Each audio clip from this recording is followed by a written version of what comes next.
Hello बच्चों, क्या हाल है बेटा आप लोगों के? कैसे हो तुम सब लोग वरुण एडवांस्ड बैच में? आई होप बढ़िया हो बेटा। पढ़ाई आप लोगों की बढ़िया चल रही है। फर्स्ट चैप्टर आपका खत्म हो चुका था क्वाड्रेटिक, सेकंड चैप्टर अपना चल रहा है सीक्वेंस सीरीज इस जबरदस्त बैच के अंदर, जहां पे हम प्योरली एडवांस्ड के लिए तैयारी कर रहे हैं। मेंस को ये अज्यूम कर रहे हैं कि जो भी बच्चे देख रहे हैं मेंस को फोड़ चुके हैं बढ़िया करके, या फिर तैयारी अच्छी तरह कर चुके हैं। नहीं भी फोड़ पाए तो सेकंड अटेम्प्ट में फोड़ देंगे, कोई दिक्कत नहीं है। बट मेंस लेवल की तैयारी उनकी पूरी है। और अब हम इसमें एडवांस लेवल की प्रॉब्लम सॉल्विंग कर रहे हैं। मेनली क्वेश्चंस के थ्रू थ्योरी पकड़ते हैं, क्योंकि एडवांस्ड में देखो और मेंस में थ्योरी का कोई फर्क नहीं है। थ्योरी तुमने वही पढ़ी है, स्पेशली मैथ्स में कोई फर्क नहीं है, 2-3% फर्क होगा थोड़ा बहुत। जो थ्योरी जहां पे लगेगा मुझे कि तुमने शायद मेंस में नहीं पढ़ी होगी मेंस के रिलेटेड, वो मैं तुम्हें थोड़ी बहुत करके बता दूंगा। बाकी आप लोगों के मैं कमेंट्स देख रहा था, बहुत ही अच्छे अच्छे कमेंट्स आप लोग लिख रहे थे कि सर बहुत मजा आ रहा है, काफी ज्यादा बढ़िया लग रहा है जिस तरह से आप तैयारी करवा रहे हैं, जो आपने स्ट्रैटेजी रखी है वो बढ़िया है। और काफी सारे बच्चों के मैं देख रहा था डाउट्स भी पूछ रहे थे, बड़े अच्छे अच्छे डाउट्स पूछ रहे थे। उनके मेथड्स कि सर हमने ये किया, आप इसमें देख लीजिए क्या है, या फिर सर आपने जो किया उसके अंदर भी अच्छे अच्छे क्वेश्चन, ये नहीं सिली डाउट, बहुत बढ़िया बढ़िया डाउट्स पूछ रहे थे। तो काफी सारे को तो मैंने देखो खुद से पर्सनली आंसर किए। और ऐसा कोई लगेगा कि हाँ यार जिसमें बहुत ही जबरदस्त कॉन्सेप्ट है, तो उसको मैं क्लास में भी ले लूंगा कि भाई इस वाले लेक्चर में चैट में ये वाली चीज पूछी गई थी, इसको मैं क्लास में डिस्कस कर लूंगा, कोई भी मैं सारे पढ़ते रहूंगा। बट आप सभी लोगों को भी एक और टास्क मैं दे रहा हूं कि चैट्स का भी इस्तेमाल करो बेटा। जो कमेंट सेक्शन है, चैट्स हैं, वहां पे क्या है, डाउट सेक्शन जो है, बच्चे बहुत अच्छे अच्छे डाउट्स पूछ रहे हैं। एक बार सर मैंने तो पूछा ही नहीं, मैं क्यों देखूं, मेरा टाइम वेस्ट होगा, नहीं।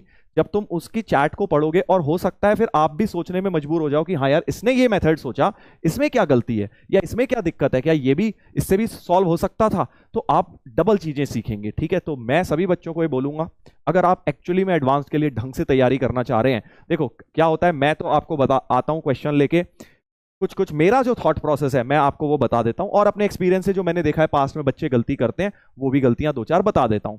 बट चैट सेक्शन के अगर आप देखोगे तो वहां से आप वो सब थॉट प्रोसेस भी देखोगे, एक 360 डिग्री व्यू मिलेगा आपको कि हाँ यार ये भी एक सोचने का तरीका था, इसमें क्या दिक्कत है, या फिर इसमें कोई दिक्कत है भी, क्या पता बेटर मेथड निकल आए या लॉन्ग मेथड निकल आए। तो उससे जरूर हेल्प लीजिए, एक दूसरे की मदद करिए। चैट पे किसी को एक डाउट पूछ रहा है तो आप उसका रिप्लाई करिए, उससे आपके भी कॉन्सेप्ट स्ट्रांग होंगे। ये मत सोचिएगा कि सर इसमें हमारा टाइम वेस्ट होगा, इसमें आपको बहुत बेनिफिट होने वाला है।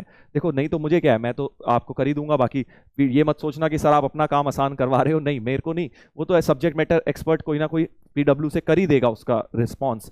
बट आप लोगों का भी बेनिफिट होगा अगर आप लोग आपस में एक दूसरे की मदद करेंगे, तो आपका भी 360 डिग्री थॉट प्रोसेस बनेगा किसी भी क्वेश्चन को लेकर। ठीक है भाई, चलिए तो इसी के साथ स्टार्ट करते हैं हम लोग। Lecture number 3 sequence and series का 2 लेक्चर्स अपने हो चुके हैं, मजा आया होगा तुम लोगों को। आज लेक्चर नंबर 3 लास्ट लेक्चर है इसका, जिसमें तुम्हें पता है मैंने पहले ही बता रखा है लास्ट लेक्चर में हम क्या किया करेंगे। सबसे पहले तो हम थोड़े से जो कॉन्सेप्ट इस चैप्टर के अभी बचे हैं, एएमजीएम इनइक्वालिटी, डबल सिग्मा के क्वेश्चन, बहुत सारे बच्चे डबल सिग्मा में फंसते हैं, उन्हें पता ही नहीं क्या होता है, तो इसको मैं थ्योरी भी थोड़ी सी कवर कर लूंगा आपके लिए। और फिर जैसा कि मैंने पहले भी बताया, last lecture of every chapter में हम पीवाईक्यू करेंगे एडवांस्ड के, पिछले 5-7 सालों के जो भी क्वेश्चंस आए हैं। बहुत ज्यादा तो नहीं आते देखो सीक्वेंस सीरीज में, किसी किसी साल में आए हैं ज्यादा भी, बट जितने भी आए हैं वो मैं आपको करवा दूंगा, राइट। और इसके अलावा होमवर्क के जो ब्रेन टीजर्स हैं उनके हिंट्स वगैरह मैं आपको दे दूंगा, ठीक है। हाँ, जितने भी होमवर्क मैंने अभी तक दिए हैं आपको, उसके हिंट्स मैं आपको दे दूंगा। चलिए तो स्टार्ट करते हैं जल्दी से विदाउट वेस्टिंग एनी टाइम, क्योंकि आज बहुत सारी चीजें करनी है हमें, तो हो सकता है लेक्चर लंबा हो, इसलिए घबराना नहीं है, पेशेंस रखना है। चलिए, एएमजीएम इनइक्वालिटी ब्रेन टीजर नंबर 34, ये मैंने आपको पिछली क्लास में भी दिखाया था शायद एक सेकंड के लिए, और बोला था यहां से शुरू करूंगा। 33 वाला भी था, वो होमवर्क में डिस्कस कर लूंगा, कोई प्रॉब्लम नहीं है। 34 से हम स्टार्ट करते हैं। एबीसीबी पॉजिटिव रियल नंबर्स, पॉजिटिव देखते ही और मिनिमम मैक्सिमम वैल्यू देखते ही मेरे दिमाग में एएमजीएम इनइक्वालिटी आती है। देखो पॉजिटिव और ये कुछ वैल्यू दी है, then the maximum value of abc. तो इतनी चीज, ये जो दो चीजें लिखी हैं, इनसे मेरे माइंड में समझ आ गया मुझे कि भैया एएमजीएम इनइक्वालिटी का क्वेश्चन की तरफ सोचने को कह रहा है। P and Q R relatively right, ठीक है, बस मैक्सिमम वैल्यूज की निकालनी है। तो अब ये जो रिलेशन है, यहां से कुछ कुछ इसको सिंप्लीफाई करके इसकी गुत्थी सुलझानी पड़ेगी कि क्या है ये। तो एक काम करते हैं, हिंट ये है कि भाई इसको जरा सिंप्लीफाई किया जाए, और एलसीएम ले लेता हूं, क्योंकि ऐसे तो दिख रहा है बहुत ही अजीबो गरीब सा कुछ बन जाएगा। एलसीएम भी अजीब ही बनेगा, बट कोई बात नहीं, थोड़ा सा सिंप्लीफाई तो करना बनता है। 1 plus B 1 plus a plus c into 1 plus B 1 plus C upon 1 plus A 1 plus B 1 plus सी और इक्वल टू 1 है। अब मेरे को दिखाई दे रहा है कि अगर मैं ये डिनोमिनेटर को उधर क्रॉस मल्टीप्लाई करूं और न्यूमरेटर की टर्म्स को एक्सपैंड करूं तो काफी टर्म्स कटनी चाहिए। चलिए देखते हैं। ये हो गया, ये हो गया a into this b into 1 plus a plus B plus A B plus c into 1 plus B plus c plus B C और राइट साइड में ये वाली टर्म जब उधर जाएगी 1 प्लस ए 1 प्लस बी 1 प्लस सी, ऐसा कुछ हो गया, राइट।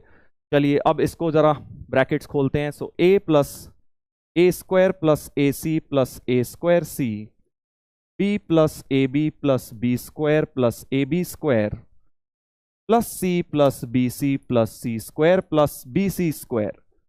और अब राइट साइड में मुझे एक बात दिखाई दे रही है, अगर ये ब्रैकेट्स खोलूंगा एक तो बेटा 1 आएगा, एक a plus B plus C आएगा और एक A B plus B C plus C A आएगा और एक ए बी सी आएगा। ठीक है भाई, बहुत सारी टर्म्स राइट में बन गई हैं और लेफ्ट से शायद काफी कुछ कट भी गया है। जरा देखते हैं, देखते हैं भाई। ए बी सी ये वाला तो कट गया, ए बी सी और A B plus B C plus A C भी कट गया। ये देखिए A B plus B C plus A C भी कट गया। हाँ सर कट गया, कट गया भाई कट गया।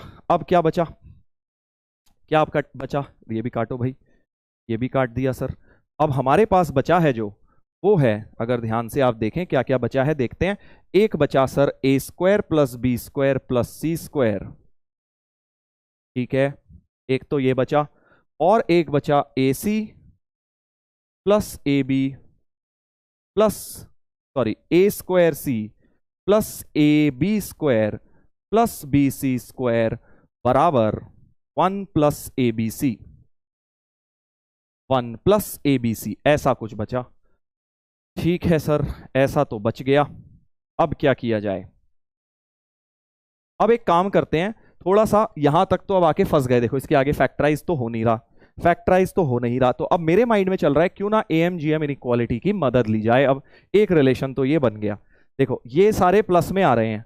हाँ सर प्लस में तो आ रहे हैं, 6 टर्म्स जो हैं प्लस में आ रहे हैं। तो मेरे माइंड में चल रहा है क्या इन्हीं 6 में AMGM इनइक्वालिटी लगा दूं।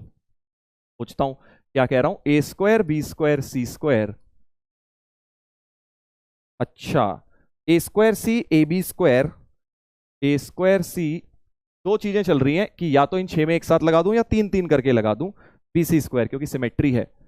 तो अब मेरे माइंड में ये आया कि यार अगर एक साथ लगाऊंगा तो 6th रूट बनेगा इन सबके प्रोडक्ट का, इन सबके प्रोडक्ट का 6th रूट बनेगा, है ना।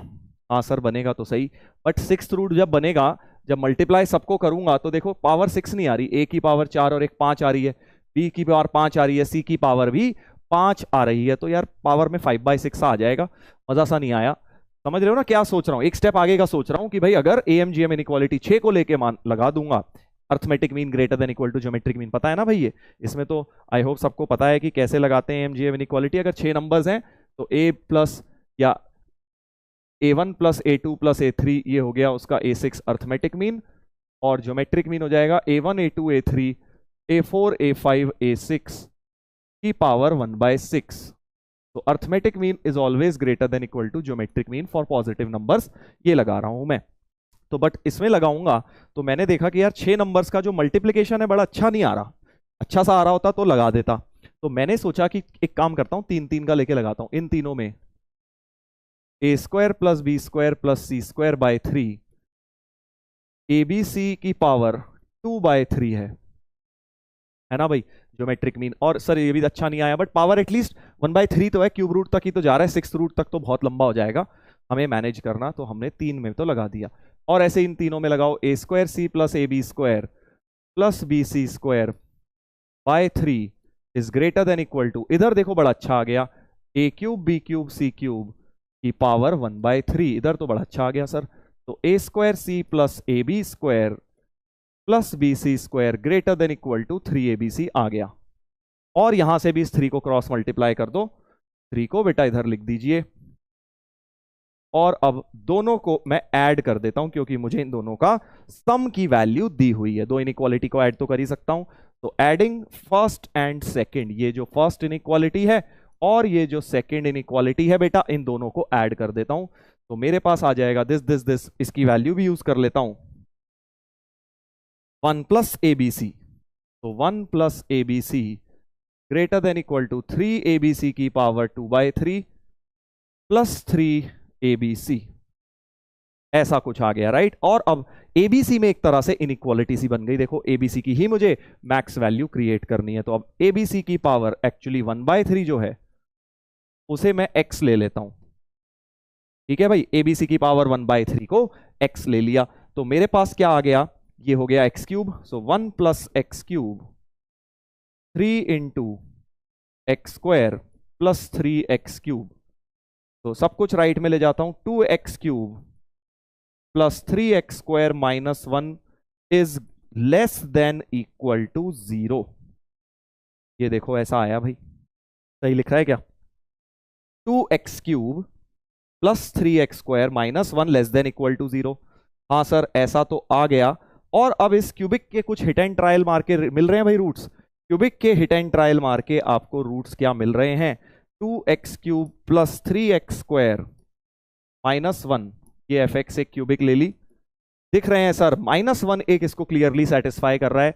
तो x equal to -1 is a root. Cubic में तो ऐसे ही करते हैं हिट एंड ट्रायल, यानी x प्लस 1 फैक्टर है। अब काफी सारे लोग इसके बाद लॉन्ग डिवीजन लगाते हैं कि x प्लस 1 से सर लॉन्ग डिवाइड कर देता हूं फिर फैक्टराइज हो जाएगा, बट इसका एक शॉर्टकट होता है। जिनको आता है अच्छी बात है, जिन्हें नहीं आता, अगर नहीं आता आपको तो चैट पे जरूर बताइएगा, मैं इसको एक बार किसी क्लास में नहीं तो समझा दूंगा। शॉर्टकट क्या होता है ध्यान से देखो, 2x क्यूब चाहिए तो यहाँ 2x स्क्वायर लिख दिया, साथ में 2x स्क्वायर बन गया, बट 3x स्क्वायर चाहिए तो प्लस x लिख दिया, x square plus x minus 1 लिख दिया और अपने आप तीसरी टर्म बन गई। तीनों में से x plus 1 common, 2x square plus x minus 1। ये होता है क्यूबिक को फैक्टराइज करने का लॉन्ग डिवीजन का एक तरह से सब्सटीट्यूट। आई होप ये आपको आता होगा, नहीं आता तो कोई नहीं, लिख दो, बता दूंगा मैं। बस अब ये भी फैक्टराइज हो गई। तो 2x minus 1 into x plus 1, तो x plus 1 whole square into 2x minus 1, ऐसा कुछ हो गया। x plus 1 whole square into 2x minus 1 इस क्यूबिक के फैक्टर्स बन गए। बस अब तो क्या है, x plus 1 whole square into 2x minus 1 less than equal to 0। ये तो ऑलवेज पॉजिटिव है, इसे क्रॉस मल्टीप्लाई कर दो इनइक्वालिटी में, यानी कि 2x minus 1 less than equal to 0, तो x less than equal to half. तो x की मैक्स वैल्यू आ गई हाफ। x क्या माना था भाई, abc का क्यूब रूट। तो cube root of abc less than equal to half हो गया। क्यूबिंग बोथ साइड्स कर दीजिए, तो abc less than equal to 1/8 आ गई भाई। मैक्स वैल्यू मतलब abc की 1/8 आई है। abc मैक्स बराबर 1/8 और वो p बाई क्यू बोली है, तो इन्होंने p प्लस क्यू 9 हो गया भाई। देखें p प्लस क्यू 9 हो गया, बढ़िया आंसर आ गया। अच्छा क्वेश्चन था। ब्रेन टीजर नंबर 34, इसमें AMGM इनइक्वालिटी का इस्तेमाल हुआ, 2 बार हमने यूज किया, उसके साथ क्यूबिक भी बन गई, फैक्टराइजेशन के कॉन्सेप्ट्स भी यूज हो गए। देख लीजिए, देख लीजिए भाई, यहां पे मैंने AMGM लगाई है ये 2 बार, एक बार ये, एक बार ये। चलिए आगे बढ़ते हैं भाई। ब्रेन टीजर नंबर 34 हो गया है और अब 35 ब्रेन टीजर पे आने से पहले थोड़ा सा डबल सिग्मा के बारे में बता देता हूं। तो डबल सिग्मा के क्वेश्चंस देखो सही बताऊं तो एडवांस में आए नहीं है, ठीक है, तो मैं ऐसे ही, बट आजकल जैसा जेई का भैया मूड चल रहा है, कुछ नहीं पता, वो पूछ भी सकते हैं डबल सिग्मा से रिलेटेड चीजें, ठीक है। तो थोड़ी बहुत नॉलेज अगर आपको हो तो कोई बुराई नहीं है, प्लस पैसेज वगैरह में कभी भी पूछ सकता है। इसको बिल्कुल भी ये ना माने कि आउट ऑफ सिलेबस है, क्योंकि इसमें कुछ भी जो मैं तुम्हें बताऊंगा वो सब कुछ सिलेबस में है, उससे रिलेटेड बातें हम करेंगे। बस डबल एप्लीकेशन ही तो है, सिंगल सिग्मा की ही एप्लीकेशन है डबल सिग्मा, तो जेई कभी भी पूछ सकता है। स्पेशली अगर आप हायर रैंक्स अपने एम कर रहे हैं तो इसको जरूर पढ़ें, हो सकता है बेटा पैसेज वैसेज में बना के दे दे, तो इसलिए ध्यान रखना है इस चीज का। डबल सिग्मा में देखो होता क्या है, 2 सिग्मा लगा देते हैं, ठीक है भाई, 2 सिग्मा लगा देते हैं। हाँ सर वो तो हम समझ ही गए, डबल सिग्मा का मतलब 2 सिग्मा लगाएंगे, कौन सी नई बात बता दी आपने। 2 सिग्मा लगाएंगे मतलब अब 2 अननोन्स होंगे, दो वेरिएबल होंगे, एक सिग्मा का एक वेरिएबल, दूसरे सिग्मा का दूसरा वेरिएबल। और उसमें जैसे मान लो ये क्वेश्चन आई और जे का प्रोडक्ट, क्वेश्चन से ही समझा दूंगा टॉपिक क्विकली 5 मिनट में। देखो आई 1 से n जा रहा है, जे 1 से n जा रहा है और आई इंटू जे प्रोडक्ट है, ठीक है। तो पहला केस क्या है, आई और जे में आपस में कोई लेना देना नहीं है, आई एंड जे क्या है, इंडिपेंडेंट है। इसका मतलब क्या है, आई अपनी 1 से n तक वैल्यू ले लेगा, पहले पहला सिग्मा लगा देना, फिर बचे हुए में जे अपनी वैल्यू 1 से लेके n तक ले लेगा, ठीक है। तो ये केस क्या हो गया, आई एंड जे आर इंडिपेंडेंट। पहला केस क्या हो गया, case 1 I and J are independent, आपस में उनके कोई रिलेशन ही नहीं है। फिर तो ये बहुत ही आसान क्वेश्चन है, सिंपल सिंगल सिग्मा का ही क्वेश्चन बन गया वो। और केस 2 में अब तुम समझ गए, डिपेंडेंट का केस आ जाएगा, आई एंड जे आर डिपेंडेंट, मतलब उनमें कुछ ना कुछ रिश्ता होगा आई और जे के अंदर। तो पहले वाले में आप देख सकते हो इंडिपेंडेंट है, यहां डिपेंडेंट है, वो समझाऊंगा अभी डिपेंडेंट क्या होता है, पहले इंडिपेंडेंट करना सीख लेते हैं। मतलब आई और जे, आई अपनी इंडिपेंडेंट सारी वैल्यू ले रहा है 1 से n, जे अपनी सारी वैल्यू ले रहा है। तो आप सबसे पहले क्या करेंगे, अंदर वाले सिग्मा को सॉल्व करने के लिए, क्योंकि जे तो इसके लिए कांस्टेंट हो गया भाई, आई का सिग्मा है, तो जे को क्या कर सकते हो, ये जो जे है इसको इस सिग्मा के बाहर उठा के ऐसे ले जा सकते हो, क्योंकि तुम्हें पता है कांस्टेंट को सिग्मा के बाहर लिया जा सकता है। तो इसको आप क्या लिख सकते हैं, सिग्मा जे बाहर, सिग्मा आई, आई 1 से n, जे 1 से n, ठीक है। तो इस सिग्मा को सॉल्व करता हूं पहले, 1 2 3 अप टू n तक का सम ऑफ n नेचुरल नंबर, यानी कि ये हो गया nn+1/2, ठीक है जी। और अब जे की बारी, और अब जे जो वेरिएबल है, जे 1 से n जा रहा है, इसके लिए बेटा ये पूरी टर्म कांस्टेंट हो गई, ये पूरी टर्म कांस्टेंट हो गई, क्योंकि इसमें तो कोई जे आ ही नहीं रहा, n आ रहा है, तो ये पूरा सिग्मा के बाहर आ जाएगा, यानी nn+1/2, nn+1/2 बाहर, सिग्मा जे, जे 1 से n, और इसका भी बेटा सम ऑफ n नेचुरल नंबर बन गया, nn+1/2 हो गया, यानी nn+1/2 का होल स्क्वायर हो गया। इस चीज का एक तरह से होल स्क्वायर बन गया है जब पहले वाला क्वेश्चन, तो देखो कोई टफ नहीं है ये। इंडिपेंडेंट वाला केस तो सॉल्व करना बड़ा आसान है कि भाई आपने सीधे उसको कांस्टेंट मानते हुए अलग अलग कर लिया, आई और जे को, आई और जे को अलग अलग कर लिया, बाहर निकाल दिया सिग्मा के। Now more important and interesting problem is this one. जिनको आता है भाई वो पॉज करके कर ले या वीडियो थोड़ा फॉरवर्ड कर दे, मैं 2 मिनट की थ्योरी बता रहा हूं, जिनको नहीं आता उनके लिए, राइट। डबल सिग्मा के कॉन्सेप्ट, आई लेस देन जे। अब आई लेस देन जे का क्या मतलब है, अब बेसिकली आई और जे में एक रिश्ता दे दिया कि भैया आई हमेशा जे से कम ही लेना है। इसका क्या मतलब है सर, क्या इसमें बट 1 से n तो लिखा ही है, हाँ 1 से n लिखा है, बट इसका मतलब ये नहीं है कि आई जे अपनी अपनी सारी 1 से n ले लेंगे। ये मतलब हुआ इसका कि मान लो जे अगर 2 है तो आई क्या होगा, बस 1 हो पाएगा, क्योंकि it has to be less than j. Okay, मान लो जे की वैल्यू 3 हो रही है तो आई सिर्फ 1 और 2 ले पाएगा। पहले ऐसा नहीं था, पहले जब जे 3 हो रहा था तो आई तब भी अपनी 1 से n सारी ले रहा था, जे 4 हो रहा था तब भी 1 से n ले रहा था, बट अब इस बार आई को हमेशा जे से कम ही रहना है। मतलब अगर मान लीजिए जे 5 है तो आई 1 2 3 4 ही ले पाएगा, जे 10 है तो आई 1 से लेके 9 तक ले पाएगा, जे n है तब आई 1 से लेके n-1 ले पाएगा, राइट, क्योंकि I has to be always less than J. तो इसको हम क्या बोलेंगे, डिपेंडेंट का केस बोलेंगे। सर अब ऐसे कैसे देखूं, क्या सिग्मा को खोल लूं, सारी वैल्यू देख लूं, वैसे नहीं करना तुमने, इसका एक ट्रिक होता है, देखो बड़ा प्यारा, ठीक है। ये नहीं कि सारी वैल्यू लिख रहे हो फिर सोच रहे हो क्या होगा। देखो पहले मैं क्या कर रहा हूं, आई और जे, ध्यान से सुनना जरा, आई और जे में जो फर्स्ट केस था इंडिपेंडेंट वाला, इसकी सारी पेयर ऑफ वैल्यूज लिख रहा हूं, आई कॉमा जे की पेयर ऑफ वैल्यू, सारी केसेस 1, मतलब आई 1 है तो जे भी 1 था, एक केस ये हुआ आई 1 जे 1, इसका मतलब है 1,2 का क्या मतलब है, आई 1 जे 2, आई 1 हुआ जे 2 हुआ, 1 3, मतलब आई को फिक्स करते हुए जे को मैंने इसमें चेंज किया, मैं पहले केस की बात कर रहा हूं, इसकी सारी पॉसिबल वैल्यूज मैं आई और जे की देख रहा हूं।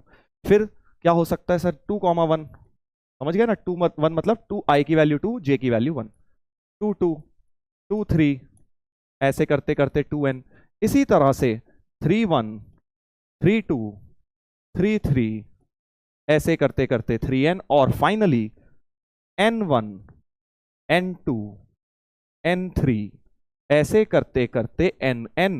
ये हो जाएंगी हमारी आई और जे की पॉसिबल सारी वैल्यू, अगर मैं इस वाले केस की बात करूं, इंडिपेंडेंट वाले की।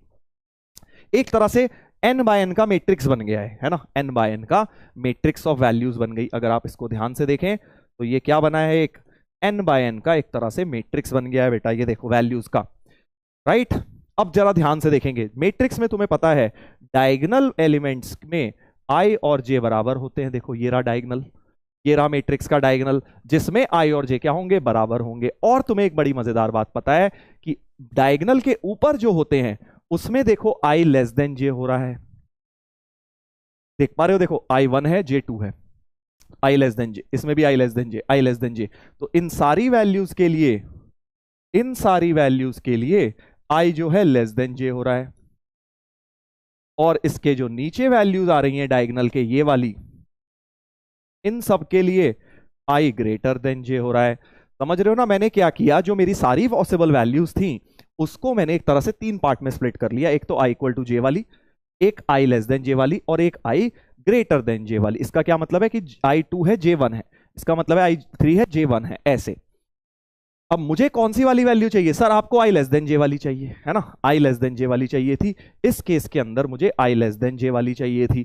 तो अब क्या करूंगा इसके लिए, अब मैं क्या करूंगा, अब ध्यान से सुनना, बड़ा मजा आने वाला है। तो इससे जो सम आएगा, मान लेते हैं वो x आएगा, समझ गए, लेट्स से कि ये जो सम आएगा ये x आएगा, कि जब मैं i और j की ये वाली वैल्यू रखूंगा तो सम x आएगा जो मुझे निकालना है, राइट। और ये वाला सम भी अब x हो जाएगा कि नहीं, सोचो, अगर ये सम ऑफ, इससे जो सम मिलेगा, ये है i j की वैल्यू, इससे जब मैं सम निकालूंगा सिग्मा i इंटू j करके, तो जो सम आएगा अगर उसको मैं x बोल दे रहा हूं तो ये वाला भी तो सम x ही होगा। ये मजेदार बात है, देखो ये वाला सम भी तो x होगा, क्यों, क्योंकि i और j, इसमें क्या है 1 2, इसमें 2 1, i j क्या था, ये एक्सप्रेशन सिमेट्रिक था बेटा, i इंटू j है ना, तो मतलब मैं अगर i और j की वैल्यू पलट भी दूं, अगर मैं एक बार 2 1 लूं या 1 2 लूं तो प्रोडक्ट तो सेम आएगा, क्योंकि एक्सप्रेशन सिमेट्रिक है। सिमेट्रिक ही नहीं हुआ था तो आएगा नहीं सवाल। सिमेट्रिक में ही तुमसे डबल सिग्मा इस तरह का पूछेंगे, i इंटू जे एक सिमेट्रिक एक्सप्रेशन है i j के अराउंड, i स्क्वायर j हो गया तो वो सिमेट्रिक नहीं है, i स्क्वायर j स्क्वायर होता सिमेट्रिक हो जाता, i प्लस j होता सिमेट्रिक हो जाता, mod i plus mod i minus j होता सिमेट्रिक हो जाता। तो सिमेट्रिक अगर है i और j के अराउंड, यानी कि जो सम आपको इधर से मिलने वाला है इन वैल्यूज से, और जो इधर से मिलने वाला है वो सेम मिलने वाला है, तो ये भी x है वो भी x है, और ये वाले सम को y बोल देता हूं जो डायगोनल से मिला है। तो मैंने क्या किया, i j की जो जो पॉसिबल वैल्यूज थी उनको तीन पार्ट में तोड़ा, एक से सम x मिलेगा, इससे भी तो x मिलेगा, और इससे y मिलेगा, बट इन तीनों से जो सम मिलेगा वो हम ऑलरेडी निकाल चुके हैं, टोटल सम है ना। टोटल सम जो था, टोटल सम जो था ये वाला, ये क्या है, ये i j की सारी वैल्यूज रख के मिला है, यानी ये जो टोटल है, टोटल जो है वो क्या है, total is 2x plus y, क्योंकि हमने इसको x माना, इसके सम को x, इसके सम को x, इसके सम को y, तो 2x प्लस y बराबर टोटल। यानी कि अगर मैं x की बात करूं तो क्या हो गई, total minus y by 2। Total तो मैं निकाल चुका हूं ये वाला, अगर मैं y निकाल लूं तो मेरा क्वेश्चन सॉल्व हो गया, क्योंकि मुझे x निकालना है। अगर टोटल आ गया, y आ गया, तो x निकल आया। y कैसे निकलेगा, लेट्स सी। y मतलब डायगोनल का सम, डायगोनल का सम, तो डबल सिग्मा लगा था i j, और इस बार तुम्हें क्या रखना है, i इक्वल टू j रखना है। भाई डायगोनल का क्या मतलब है, i इक्वल टू j रखना है, तो सर यहां पे भी i इक्वल टू j रख दो। और डबल सिग्मा का कोई मतलब ही नहीं है, क्योंकि बेसिकली आपने i और j बराबर रख दिए, तो अब तो एक ही पेयर ऑफ वैल्यूज मिलेंगी, i 1 1 2 2 3 3, तो आप एक ही सिग्मा लगा दीजिए, और i और j बराबर रख दिया, तो यहां सिग्मा i स्क्वायर बन गया। तो डायगोनल के लिए सिर्फ 1 से n तक n पॉसिबल वैल्यूज होंगी, राइट, ये वाली, इसीलिए डबल सिग्मा नहीं लगेगा, सिंगल सिग्मा। यानी कि इसका सम तो तुम्हें पता है nn plus 1 2n plus 1 by 6 special series, right. तो y निकल के आ गया, यानी कि अब हमारा इसकी वैल्यू x निकल कर आ गई। टोटल, टोटल था nn प्लस 1 बाय 2 का whole square minus diagonal whole by 2। ये मेरा इस क्वेश्चन का आंसर हो गया। बाकी सिंप्लीफाई तो तुम कर लोगे, nn plus 1 by 2 common woman आएगा, अच्छा सा आंसर निकल आएगा। ठीक है, अभी मुझे पता है काफी लोगों को कंफ्यूजन है, उतना क्लियर नहीं हुआ, अभी सब क्लियर हो जाएगा, 10 मिनट दीजिए बस, ठीक है। तो दोबारा एक बार ये छोटी सी चीज रिपीट कर रहा हूं, क्या किया, क्योंकि i j के अराउंड सिमेट्रिकल है, तो i लेस देन j से जो सम मिलेगा वही बेटा i ग्रेटर देन j से मिलेगा, और i इक्वल टू j का सम मैंने निकाल लिया। तो टोटल में से ये वाला माइनस करके आधा कर दूंगा, x की वैल्यू निकल आएगी, क्योंकि 2x प्लस y बराबर टोटल हो गया। तो x की value total minus y by 2 हो गई। Got it. टोटल तो निकाल ही चुके थे, y मतलब डायगनल, डायगनल के लिए आई जे बराबर रखा nn+1/2 होल सॉरी सिग्मा आई स्क्वायर का वैल्यू तुम्हें पता ही है, वो निकाल लिया, तो x की वैल्यू निकल आई है। ठीक है, अब इसमें छोटा सा वेरिएशन कर सकता हूं कि मान लीजिए i less than equal to J दे देता, instead of i less than J, इसी में थर्ड क्वेश्चन लिख लेता हूं, थर्ड क्वेश्चन में मैं इसी के आगे लगा देता हूं, इसी ब्रेन टीजर का third part, sigma sigma i less than equal to J और i इंटू जे, वही वाली चीज, राइट, इस तरह से। तो सर अब क्या करेंगे, अब क्या करेंगे, तो भाई देखो अब क्या करोगे, अब तुम्हें बेसिकली अब तुम्हें i इक्वल टू जे भी अलाउड है, मतलब अब तुम्हें कौन कौन सी वैल्यू चाहिए इस डिटर्मिनेंट, इस मैट्रिक्स में से, इस मैट्रिक्स में से अब तुम्हें i लेस देन जे वाली तो चाहिए, ये वाली x जिससे सम x मिलेगा, और ये वाली भी अलाउड है, यानी अब तुम्हें x प्लस वाई निकालना है बेटा, क्योंकि i इक्वल टू जे भी अलाउड है, यानी now we need to find x plus y, और x की वैल्यू तो तुम्हें पता ही है, टोटल माइनस y/2 थी, उसमें y जोड़ दिया, अगर एलसीएम ले लूं तो टोटल प्लस y/2 हो गया। तो बेसिकली कुछ भी नहीं, तुम्हें बस इतना सा याद रख लेना है, अगर i लेस देन जे होता है तो टोटल माइनस y/2 होता है formula, i less than equal to J तो टोटल प्लस y/2, तो कुछ भी नहीं, इस वाले का आंसर क्या हो जाएगा, बस यह जो माइनस आ रहा था इसको प्लस कर देंगे, total plus y/2 nn+1/2 whole square plus nn+1 2n+1/6, ये हमारा आंसर हो जाएगा इस बार। तो तुम्हें पूरी चीज को अगर समराइज करना है, एक पेज में तुम इसकी समरी लिख सकते हो कि भाई देखो टोटल तो तुम निकाल ही लोगे, ठीक है, तो i लेस देन जे का फॉर्मूला होता है सिग्मा सिग्मा i 1 से n जे से n, मतलब ये क्या हो गया, टोटल हो गया एक तरह से, ये सम क्या है, टोटल वाला, और ये क्या है, i इक्वल टू जे लिखा है, मतलब डायगनल वाला, जो सम मैंने y माना था, है ना। तो basically total minus y/2 i less than J का फॉर्मूला, देखो यही लिखा है, total minus diagonal by 2 i less than J का डबल सिग्मा का फॉर्मूला हो गया, और double sigma i less than equal to J का total plus diagonal by 2, total plus diagonal by 2। तो ये इस समरी हो गई पूरी जो आपको याद रखनी है इस डबल सिग्मा के कॉन्सेप्ट में, टोटल माइनस y/2 अगर लेस देन जे आया, टोटल प्लस y/2 अगर लेस देन इक्वल टू आएगा। चलो एक क्वेश्चन और करते हैं, तुम्हें बढ़िया करके क्लियर हो जाएगा। जैसे कि मान लो ये वाला दे दिया अब मैंने, ठीक है भाई, 1 से n i less than j, तो यानी यहां पे क्या आने वाला है, टोटल माइनस y/2 आने वाला है। अब मेरा काम बस ये है टोटल निकालना और y निकालना, टोटल का मतलब इंडिपेंडेंट वाला, टोटल क्या होता है, सिग्मा सिग्मा i 1 से n j 1 से n i प्लस j, इस बार क्या दे दिया मैंने सिग्मा के आगे, i प्लस j, फिर से सिमेट्रिकल एक्सप्रेशन है i प्लस j। तो भाई ठीक है, पहले तो अंदर वाले का बंदोबस्त करें, sigma i plus sigma j, ठीक है, i 1 से n i 1 से n, इस सिग्मा को अंदर प्लस में खोल दिया। नाउ दिस वन, ये तो nn+1/2 हो गया, तो सिग्मा j 1 से n ये हो गया nn+1/2, और इसमें अब j कांस्टेंट है भाई, क्योंकि सिग्मा किसका चल रहा है, i का चल रहा है, तो j को बाहर निकालोगे, j को बाहर निकालोगे और सिग्मा के अंदर 1 बन जाएगा, सिग्मा 1 तो n होता है, राइट, तो यहां पे तुम n लिख दोगे। इतनी बात समझ आ गई, इतनी बात समझ आ गई है कि यहां पे क्योंकि i का सिग्मा चल रहा था तो j को कांस्टेंट माना जाएगा। अब ये j वाला सिग्मा अंदर ले जाओ, nn+1/2 sigma j plus sigma jn, j varies from 1 to n, nn+1/2 पूरा कांस्टेंट है, बाहर आ गया, nn+1/2 बाहर सिग्मा 1 यानी कि n, और इधर भाई n बाहर आएगा क्योंकि n कांस्टेंट है, सिग्मा j मतलब nn+1/2, बस इतनी सी बात।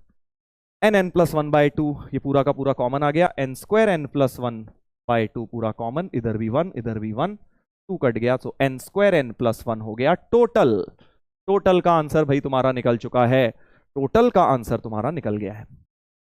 अब डायगनल का निकालना है, y मतलब डायगनल, y मतलब डायगनल यहां लिख देता हूं, देखो y मतलब sigma i equal to j डालना होता है डायगनल के लिए, तो i इक्वल टू j डाल दो तो 2i बन गया यहां, और एक ही सिग्मा लगाया करो बस, 2 बाहर सिग्मा i यानी 2 nn+1/2, 2 कट गया nn+1, गॉट इट, समझ गए हो, समझ गए हो भाई, इजी हो गया। देखो अब बस अब तो y आ गया, तो टोटल माइनस y/2, टोटल था N square N plus one और minus N N plus one by two, ये हो गया तुम्हारा लेस देन जे वाला, और इसका हो जाएगा total plus diagonal by two.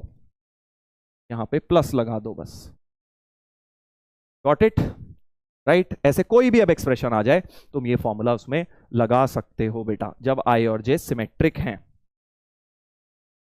Clear है? Total minus diagonal by two, total plus diagonal by two, इतना सा याद रख लो। चलो एक छोटा सा तुम्हें और करा देता हूं, फिर तुम्हें एक होमवर्क में दे दूंगा इसी के ऊपर। 39 नंबर पहले कर लेते हैं ये वाला। हाँ, तो इसमें देखो क्या है, बिल्कुल वही क्वेश्चन हो गया, बस मैंने क्या करा, 10 तक दे दिया और आई लेस देन जे दे दिया। तो बस अब तुम्हें एक्चुअली बस वैल्यू ही डालनी है यार, ये तो अभी निकाला है हमने। डबल सिग्मा, छोटा बन गया सिग्मा, दोनों इस तरह से लगा लो। डबल सिग्मा आई लेस देन जे 0 से 10। हाँ, अब ये मजेदार बात कर दी मैंने, यहाँ पे छोटा सा बेटा चेंज करा है, 0 से शुरू किया है, तो 0 से n ले लेता हूं, अभी n को 10 डाल दूंगा। क्या फर्क होगा सर? कोई फर्क होना चाहिए क्या? पिछला वाला था 1 से n, इस बार मैंने तुम्हें दे दिया 0 से n, क्या कुछ फर्क होना चाहिए? सोचो, पॉज करके ट्राई करो, बड़ा मजा आएगा। होना चाहिए, फर्क तो होगा भाई। कहां होगा? तो देखो भाई, अपने को पता है इसकी वैल्यू क्या आने वाली है, टोटल माइनस डायगोनल बाय 2। तो एक काम करता हूं, टोटल निकाल लेता हूं पहले। टोटल में क्या होता है, डबल सिग्मा आई 0 से n, जे 0 से n, आई प्लस जे। राइट? तो पहले वाले पेज पे जरा जाता हूं तुम्हें डिफरेंस समझाने के लिए कि क्या फर्क है भाई। देखो, अगर यहां 1 से n है, इसमें अगर 0 से n होता तो क्या फर्क होता? देखो सर, कुछ नहीं होता भाई। देखो, अगर यहां i 0 से होता तो j तो बाहर है, 0 से n सिग्मा 1 क्या होता? देखो, सिग्मा 1, ये बड़ी इंटरेस्टिंग बात है, याद रखना इस चीज को, कि अगर सिग्मा 1 है और i 1 से n है तो नंबर ऑफ टर्म n है, तो सिग्मा 1 n होगा। बट अगर i 0 से n है और सिग्मा 1 है, तो अब number of terms n plus 1 हो गई बेटा। 0 से n कितनी टर्म होती है? n plus 1। तो सिग्मा 1 की वैल्यू कितनी हो जाएगी? n प्लस 1 हो जाएगी। बस इतना सा फर्क आएगा कि जहां तुमने यहां n लिखा है तो यहां n प्लस 1 हो जाएगा, और अगले वाले में भी तुमने यही किया था यहां भी, तो दोनों में वो n प्लस 1 हो जाएगा। राइट? तो जिनको नहीं समझ आया, थोड़ा फास्ट हो गया जिनके लिए, वो धीरे धीरे समझ लें। वही खोलते हैं ब्रैकेट को, सिग्मा आई प्लस सिग्मा जे, आई 0 से n, आई 0 से n, आई 0 से n, इसमें तो n प्लस 1 बाई 2 ही आएगा, कोई फर्क नहीं पड़ेगा। बट इसमें जैसे ही j बाहर आएगा, j इंटू n प्लस 1 हो जाएगा। और अब ये वाला सिग्मा ऑपरेट करेंगे, n प्लस 1 बाई 2 बाहर, सिग्मा 1 j 0 से n प्लस n प्लस 1 बाहर, सिग्मा j 0 से n। बस अब तो सिग्मा 1 की वैल्यू फिर से n प्लस 1 डाल दो यहां, तो n plus 1 whole square by 2, इसकी वैल्यू फिर n plus 1 whole square by 2। तो basically n plus 1 whole square हो जाएगा। टोटल में हल्का सा फर्क आ गया, पहले क्या आया था, n स्क्वायर n प्लस 1 आया था, ये देखो अब क्या आया, n प्लस 1 होल स्क्वायर आया। छोटी सी चीज है, n 10 भी डालना है लास्ट में, वो डाल लेंगे, ठीक है। तो टोटल तो आ गया n plus 1 whole square by 2, oh sorry by 2 नहीं, माइनस डायगनल। डायगनल कितना है? अब सोचो, आई और जे बराबर रखने सर, अब तो फर्क नहीं पड़ेगा, सोचो 2i हो जाएगा, सिग्मा 2i आई 0 से n बन जाएगा, यानी अब कोई फर्क नहीं पड़ेगा, n प्लस 1 ही रहेगा, ये n प्लस 1 ही रहेगा, बाकी n plus 1 common, n plus 1 minus 1 by 2, 1 1 cut गया, तो n square n plus 1 by 2, n को डाल दो 10, 1100 बाय 2, 550 आ रहा है भाई, 550। सी ऑप्शन, सी ऑप्शन आ रहा है भाई, सी ऑप्शन बिल्कुल सही है। तो आई होप अब आपको क्विकली मैंने 15-20 मिनट के अंदर ही डबल सिग्मा का कॉन्सेप्ट समझाया है, क्वेश्चंस के थ्रू समझ आ गया होगा। अगर नहीं आया बेटा तो एक बार 1x पर, ठीक है, दोबारा से सुन, इसको समझ आ जाएगा अगर पहली बार पढ़ रहा था तो, और नहीं आया है, कोशिश ये करिए मैंने थोड़ी सी थ्योरी साथ में कवर कर ली जाए। जिनको अब समझ आ गया है, इस वाले को होमवर्क में निपटा देना। पूरा पैसेज उसी डबल सिग्मा के ऊपर है। देखो यहाँ इंडिपेंडेंट का केस दे दिया, इंडिपेंडेंट का केस, यहाँ डिपेंडेंट वाले 2 केस में दे दिए, ठीक है भाई। आंसर मैच कर लीजिएगा, मैट्रिक्स मैच वाला सेम, बिल्कुल सेम क्वेश्चन है, कुछ भी फर्क नहीं है। हाँ बस फर्क क्या है, अच्छा हाँ 10CS मतलब NCR दे दिया है। अब अगर इसको चाहो तो अभी छोड़ भी सकते हो, बाइनोमियल में करा दूंगा क्योंकि बाइनोमियल में भी डबल सिग्मा बन जाता है, जैसे आप यहाँ देख रहे हो NCR वगैरह की टर्म्स। तो अगर आपके बाइनोमियल स्ट्रांग है तो आप इसको यहाँ कर लीजिए, नहीं तो मैं इस क्वेश्चन को, सेम क्वेश्चन बाइनोमियल में आपको करवाऊंगा। ठीक है, double sigma based on binomial. अभी मैंने सिर्फ double sigma simple sequence and series वाले आपको करवाए हैं। तो अब यहां पे एक सवाल ये बन सकता है, double sigma 1 I less than equal to J less than equal to N greater than equal to 1, इसकी वैल्यू क्या होगी बताइए क्विकली, अगर आप बता सकते हैं तो। सर टोटल पहले निकालूंगा, टोटल निकालूंगा, टोटल प्लस डायगोनल बाय 2 होगा इसका, total plus diagonal by 2, right. Total कितना होगा सर, सिग्मा सिग्मा 1 I1 से N J1 से N, इसकी वैल्यू हो गई n स्क्वायर हो गया टोटल, समझ गए, n into n, n square हो गया टोटल। तो टोटल तो हो गया n स्क्वायर, डायगोनल कितना हो जाएगा 1 ही रहे, क्योंकि यहाँ कांस्टेंट दे दिया मैंने, डजंट मैटर, चेंज नहीं हो रहा अभी, ये 1 ही 1 रहेगा, ये बस नंबर ऑफ टर्म्स गिननी है। i इक्वल टू जे डाला तो i इक्वल टू जे डाल के हो जाएगा बस i less than equal to n 1 से n। तो इसमें डबल सिग्मा की जरूरत ही नहीं होती, तुम्हें पता है, सिंगल सिग्मा से काम चल जाएगा, डायगोनल वाला n हो गया ये, तो n square plus n by 2 answer बन जाएगा, n square plus n by 2 बेटा आंसर बन जाएगा। चलिए आगे बढ़ेंगे बेटा, आगे बढ़ेंगे, ठीक है, क्योंकि इसमें सारी टर्म्स 1 ही है, सिर्फ 1 लिख दिया मैंने, कांस्टेंट टर्म्स है तो जितनी टर्म्स बस उतना ही आंसर। अब इसी पर एक छोटा सा, not directly link to it but थोड़ा सा सिमिलर कॉन्सेप्ट के ऊपर सवाल है ये, कि भाई 5 सिग्मा लगा दिए और 2 है, बस टर्म की वैल्यू फिक्स्ड है 2, 5 सिग्मा लगा दिए, I less than J less than K less than L less than M less than equal to 2000 दे दिया। तो सर क्या 5 बार लगाऊं सर, क्या 5 बाय 5 का मैट्रिक्स बनाऊं, नहीं, मैट्रिक्स की जरूरत ही नहीं है, तुम्हें तो बस नंबर ऑफ टर्म्स गिननी है क्या है। तो एक्चुअली उतना टफ क्वेश्चन है नहीं, देखने में तुम जैसा सोच रहे हो वैसा नहीं है, तो इसको ट्राई करना होमवर्क में, नहीं होगा तो अगली क्लास में बता दूंगा। यहां से ही हम नया चैप्टर जब शुरू करेंगे तो इस क्वेश्चन से शुरू करेंगे, राइट। वैसे तो अगला मैट्रिसेस डिटर्मिनेंट है, बट ये पहले बता दूंगा, बट मैं चाहता हूं तुम थोड़ा ट्राई करो, मैं अभी सोल्यूशन दे दूंगा ना, तुम में से मोस्टली लोग 1 मिनट ट्राई करेंगे फिर सुन लेंगे सोल्यूशन, मैं चाहता हूं उसमें थोड़ा टाइम दो, बट बहुत आसान है, सही बता रहा हूं, सोचना बहुत ज्यादा हाईफाई मत सोचना, सिंपल थॉट रखना, तो अपने आप तुम्हारा हो जाएगा ये क्वेश्चन। मेरे ख्याल से 2 लाइन का क्वेश्चन है, ज्यादा इसमें पेन भी नहीं, पेज भी नहीं भरने वाले, सिर्फ 2 लाइन में आंसर भी आ जाएगा ठीक है, ट्राई करेंगे। 5 सिग्मा है, डजंट मैटर 5 सिग्मा क्या 10 सिग्मा दे दूं, इस तरह का क्वेश्चन सॉल्व किया जा सकता है 2 लाइनों के अंदर।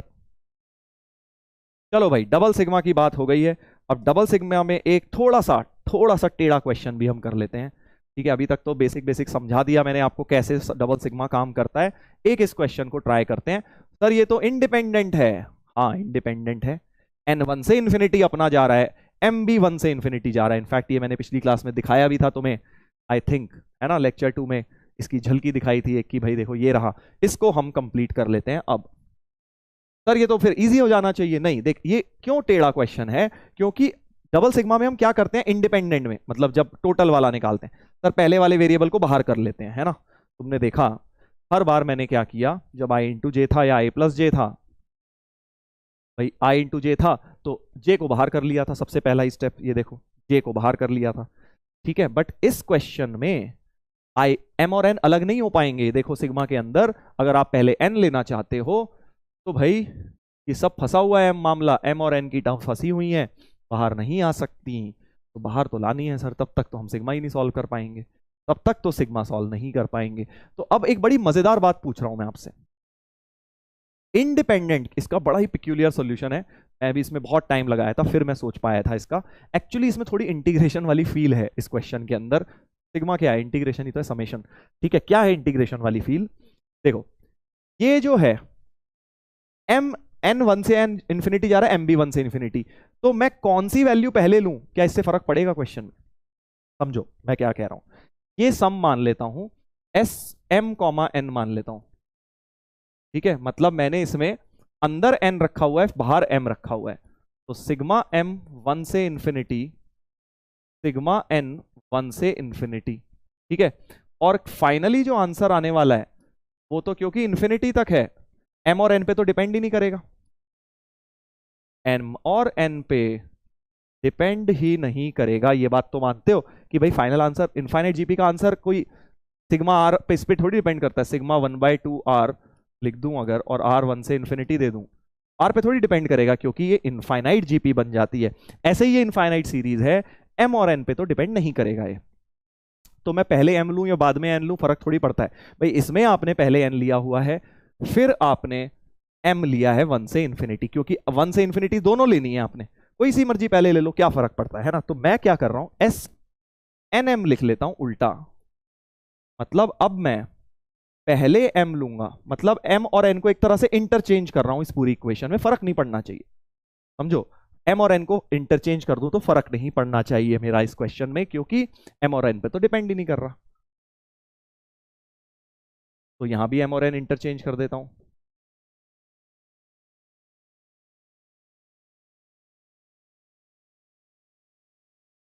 ठीक है, और ये दोनों सम तो सेम होने चाहिए। हाँ सर, क्योंकि m और n पे डिपेंड ही नहीं कर रहा, पहले जो मर्जी ले लो, ये तो दोनों सम होने चाहिए सेम। तो जैसे इंटीग्रेशन में करते हैं, आप प्रॉपर्टी 5 लगा के ऐड करते हो ना तुम, ऐसा ही कुछ कर दिया, ऐड कर दिया। तो डबल ऑफ दिस सम, क्योंकि सेम होगा ये सम, तो डबल ऑफ दिस सम, क्योंकि m n पे तो डिपेंड ही नहीं करेगा ना, फाइनल आंसर इनफाइनाइट तक है, will be equal to sigma sigma, कोई भी पहले लिख लो, कुछ फर्क नहीं पड़ता। और इन दोनों को ऐड करूंगा, इन दोनों को जब ऐड करूंगा तो कुछ कॉमन आ रहा है, देखो क्या क्या कॉमन आ रहा है। एक तो ये टर्म एज इट इज पूरी कॉमन आ गई, और न्यूमरेटर में से एम एन कॉमन आ गया, एक एम बचेगा, यहाँ एन बचेगा। सो एम एन अपॉन एम 3 की पावर एन प्लस एन 3 की पावर एम, ये कांस्टेंट कॉमन क्या बचेगा, देखो इस वाले में एम बचेगा अपॉन 3 की पावर एम, प्लस इधर क्या बचेगा, एन अपॉन 3 की पावर एन बचेगा। ठीक है सर, और बेटा अब इसका भी जरा एलसीएम ले ले अंदर वाली का। इसका जैसे ही एलसीएम, इसको तो फिक्स रखो ऐसे ही, m3 की पावर n प्लस n3 की पावर m, इसका जैसे ही एलसीएम लोगे 3 की पावर m 3 की पावर n, m3 की पावर n प्लस n3 की पावर m। मजा आया कि नहीं आया, ये पूरा का पूरा कैंसिल आउट हो गया बेटा, ये था खेल इसका। बहुत ही बढ़िया क्वेश्चन, कैंसिल आउट हो गया, यानी 2smn की वैल्यू क्या बन गई, 2smn की वैल्यू बन गई सिग्मा सिग्मा mn अपॉन ये, तो mn अपॉन 3 की पावर m 3 की पावर n, डबल सिग्मा लगा दीजिए यहां पे। और अब जो हम चाह रहे थे वो हो चुका है, m और n अब अलग किए जा सकते हैं। अगर आप पहले सिग्मा कोई भी लगा लो, क्या फर्क पड़ता है, अगर आप m लगा रहे हैं फिर n लगा रहे हैं, तो अब पहले m लगाए, यानी n वाली टर्म इस सिग्मा के बाहर चली जाएगी बेटा, इसके बाहर चली जाएगी, यानी n1 से इंफिनिटी n अपॉन 3 की पावर n, m अपॉन 3 की पावर n, m1 से इंफिनिटी, ऐसा हो गया। ठीक है भाई, बस अब ये तो सॉल्व कर लो। ये वाली इस सीरीज को अलग से लिख लेता हूं और इसको जरा सॉल्व कर लेता हूं, और ध्यान रखना ये 2s की वैल्यू है भाई, 2s है, ये लेफ्ट में 2 था। ठीक है, तो इसको रफ में लिखते हैं, m अपॉन 3 की पावर m, m1 से इंफिनिटी, ये तो सर बहुत इजी हो गया, 1 अपॉन 3 की power 1, 2 upon 3 square, 3 upon 3 cube, infinite AGP बन गया, ये इनफाइनाइट एजीपी बन गया ना, देख लो इनफाइनाइट एजीपी बन गया। हाँ सर ये तो वही बन गया। इसको मैं अगर x बोल दूं, कैसे सॉल्व करते हैं, 1/3 से मल्टीप्लाई, शिफ्ट 1 टर्म और सब्ट्रैक्ट, ऐसे ही तो करते हो, तो x/3 equal to 1/3 plus 1/3 plus 1/3 square, देख लो भाई ऐसे ही करते हैं ना। हाँ हाँ, तो यहाँ पे देखो मैंने 1/3 लिख दिया, यहाँ 3 स्क्वायर होना चाहिए, यहाँ 3 क्यूब होना चाहिए, तो ये हो जाएगा 1/3 स्क्वायर 1/3 क्यूब, और अब ये जीबी बन गई 2x/3 बन गया a अपॉन 1 माइनस आर, तो 2x/3 1/3 अपॉन 2/3 यानी हाफ, 2x/3 बराबर हाफ, तो x बराबर 3/4 आ गया भाई। x की जो वैल्यू आई यानी इस इनफाइनाइट एजीपी की वैल्यू 3/4। इसको यहां डाल देते हैं भाई, यहां पे डालना था ना, यहां 3/4 ये आई। अब ये 3/4 तो बाहर आ गया। अब n का सिग्मा शुरू हो गया। बट मजे की बात क्या है, n का सिग्मा भी कोई फर्क नहीं है। देखो m है n है, फर्क क्या पड़ता है, एक्सप्रेशन तो वही है n/3 की पावर m। तो वही चीज बन जाएगी बिल्कुल सेम, यानी ये भी 3/4 आ जाएगी बेटा, ये भी 3/4। तो 3/4 इंटू 3/4, ये किसकी वैल्यू बन गई, 2s की बन गई, क्योंकि मैंने ऐड किया था 2 टाइम्स s आया था। s बन गया 9/32। इस सीरीज का सम आ गया 9/32। ठीक है भाई, अब कंपेयर कर देते हैं इसको। बोला है p/2 क्यू है, तो p तो हो गया 9 और q हो गया 32, तो q हो गया 16। इन दोनों का डिफरेंस पूछा है, तो आंसर हो गया 7 होना चाहिए भाई आंसर। 7 आंसर बिल्कुल ठीक है। बढ़िया क्वेश्चन, डबल सिग्मा का एक बड़ा अच्छा एप्लीकेशन। अब ये क्वेश्चन देखो, हो सकता है इस टाइप का तुमने किया हो सकता है ना किया हो, बट इसमें कुछ आउट ऑफ सिलेबस नहीं है। ठीक है, हमने क्या किया, m और n को इंटरचेंज ही तो किया कि जैसा डेफिनेट में करते हैं, और ऐड कर दिया। बाकी आगे जाके तो एजीपी बन गई, ये सब सिलेबस की चीजें हैं, तो इसलिए ये क्वेश्चन इस तरह का बेटा बन सकता है। नए क्वेश्चन क्योंकि जेई की आदत है देने की, इस तरह की चीज बनाई जा सकती है। ठीक है भाई, चलिए तो अब हमने कॉन्सेप्ट्स कर लिए हैं सारे इस चैप्टर के। अब बारी आती है जेई के एडवांस्ड के सवाल लगाने की। पिछले 5-7 सालों में जो क्वेश्चंस एडवांस्ड में बने हैं वो अब हम एक एक करके करेंगे, तो अब आपको समझ आएगा। देखो अभी तक हो सकता है ब्रेन टीजर्स कितने कराए मैंने, लगभग 40 के करीब कराए हैं, तो उसमें से बहुत सारे ना हुए हों, हो सकता है। हार नहीं माननी, कोई बात नहीं, वो तो है ही टफ लेवल के। बट अब एडवांस के देखते हैं कितने होते हैं हमसे, क्योंकि पर्पस ये है इस तरह के क्वेश्चंस कराने का कि एडवांस का लेवल थोड़ा सा आपको हल्का लगे इस क्वेश्चंस के सामने, क्योंकि एग्जाम में ऑलरेडी बहुत प्रेशर होगा बेटा। अगर उस दिन सवाल थोड़े से रिलेटिवली अगर इजी लगे, जैसे आप करके गए हो उससे थोड़े इजी आए, तो थोड़ा सा वो बैलेंस आउट हो जाता है, बिकॉज एग्जाम का प्रेशर भी होता है। ठीक है, चलिए तो मोस्ट ऑफ द क्वेश्चंस आपको एडवांस्ड के इजी ही लगेंगे, बारिंग एक दो तो उस लेवल के होंगे ही। चलिए देखते हैं। तो पहला सवाल 2018 का, the sides of right angle triangle are in AP, triangle has area 24। मतलब बिल्कुल ही हलवा सवाल दिख रहा है। राइट एंगल ट्राइंगल है जिसकी साइड्स एपी में है, a-d, a और a+d, हाइपोटेनस को सबसे बड़ी मान ली मैंने। a+d a+2d भी मान सकते हो, एक ही बात है। अच्छा, पहली बात तो पाइथागोरस थ्योरम वैलिड है, a+d whole square equal to a-d whole square plus a square, और दूसरा हाफ बेस इनटू हाइट, इसकी वैल्यू 24 है, a इंटू a-d की वैल्यू 48 हो गई। साफ समझ आ गया यार, बड़ा आसान क्वेश्चन आया है। तो दो इक्वेशन बन गई ए और डी में, तो अननोन सॉल्व कर लो, जल्दी से हो जाएगा। पहले इसको खोलते हैं, a² + d² कटा 4ad बराबर a², a काट सकते हैं, a0 तो होगा नहीं, साइड है, a की वैल्यू 4d हो गई। a को 4d यहां रख दो, 4d into 4d minus d 3d बराबर 48, तो d² बराबर 4 3 12, 4 48, तो d की वैल्यू +-2 ना लेते हुए 2 ले ली, क्योंकि सबसे बड़ी साइड ये रखनी है। तो d तो 2 आ गया, d को 2 वापस डाल दो, तो a आ गया 4 दूनी 8, यानी कि जो साइड्स हो गई बेटा वो 8 - 2 8 और 8 + 2 हो गई, यानी कि 6 8 और 10 हो गई। स्मॉलेस्ट साइड पूछी हुई है, तो स्मॉलेस्ट साइड की लेंथ 6 हो गई। भाई ये तो कहीं से कहीं तक एडवांस का लग ही नहीं रहा। देखो सर हमारे में आ जाए इतना मजा आ जाएगा। हाँ भाई आ गया तो अच्छी बात है। चलो अगला 2019 का देखते हैं एडवांस्ड का। Common APs, common terms of 3 APs के ऊपर क्वेश्चन है। ये क्वेश्चन मार्क नहीं है यहाँ, बेसिकली इंटरसेक्शन का साइन है ये इंटरसेक्शन है, ये भी इंटरसेक्शन का साइन है। तो क्वेश्चन क्या है ध्यान से पढ़ेंगे, सिर्फ लैंग्वेज कंफ्यूजिंग है। AP A comma D denotes the set of all terms of infinite AP, मतलब एपी की टर्म इनफाइनाइट है, पहली term A and common difference D, मतलब पहली टर्म इसमें ए है दूसरी डी है ये। तो एपी 1,3 का मतलब क्या हो गया, first term is 1, common difference is 3।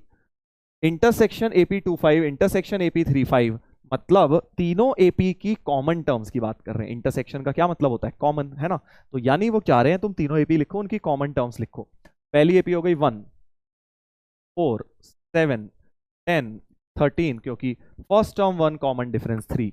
दूसरी एपी हो गई 2 7 5 जोड़ दो 12 12 5 17 17 5 22, एंड इसी तरह से थर्ड एपी हो गई 3 7 जोड़ दो 10 17 24 एंड सो ऑन, 24 के बाद 31 आ जाएगी एंड सो ऑन, ये थर्ड एपी हो गई। तो अब चाह रहे हैं कि तुम तीनों एपीज का कॉमन डिफरेंस लिखो, कॉमन टर्म्स लिखो। तो अब तुम्हें पता है इसकी एक तो फर्स्ट टर्म कॉमन चाहिए, और कॉमन डिफरेंस तो LCM of D1 D2 D3 होता है। ऐसे सवाल मेंस में बहुत करे होंगे कि कॉमन डिफरेंस D जो होगा वो एलसीएम ऑफ 357 हो जाएगा। 15 7 जा 105, तो D की वैल्यू तो 105 आ गई, राइट। 105 कॉमन डिफरेंस होगा ऐसी एपी का जो टर्म्स तीनों में प्रेजेंट है। अब बस पहली टर्म ढूंढ लेता हूं। पहली टर्म देखो, तुक्का मार के या हिट एंड ट्रायल मार के, इसकी तो 7 और 7 दिख रही है, बट 7 यहां नहीं है। अच्छा, और इसकी 10 और 10 भी दिख रही है, बट 10 यहां नहीं है। तो ऐसे में क्या करना चाहिए, तीनों की कई बार नहीं दिख पाती, 2-4 लिखोगे और तो शायद दिख भी जाए, बट अब ऐसे कब तक करूंगा, है ना। तो इसका एक इजी तरीका होता है कि भाई पहले इन दोनों की कॉमन एपी लिख लो।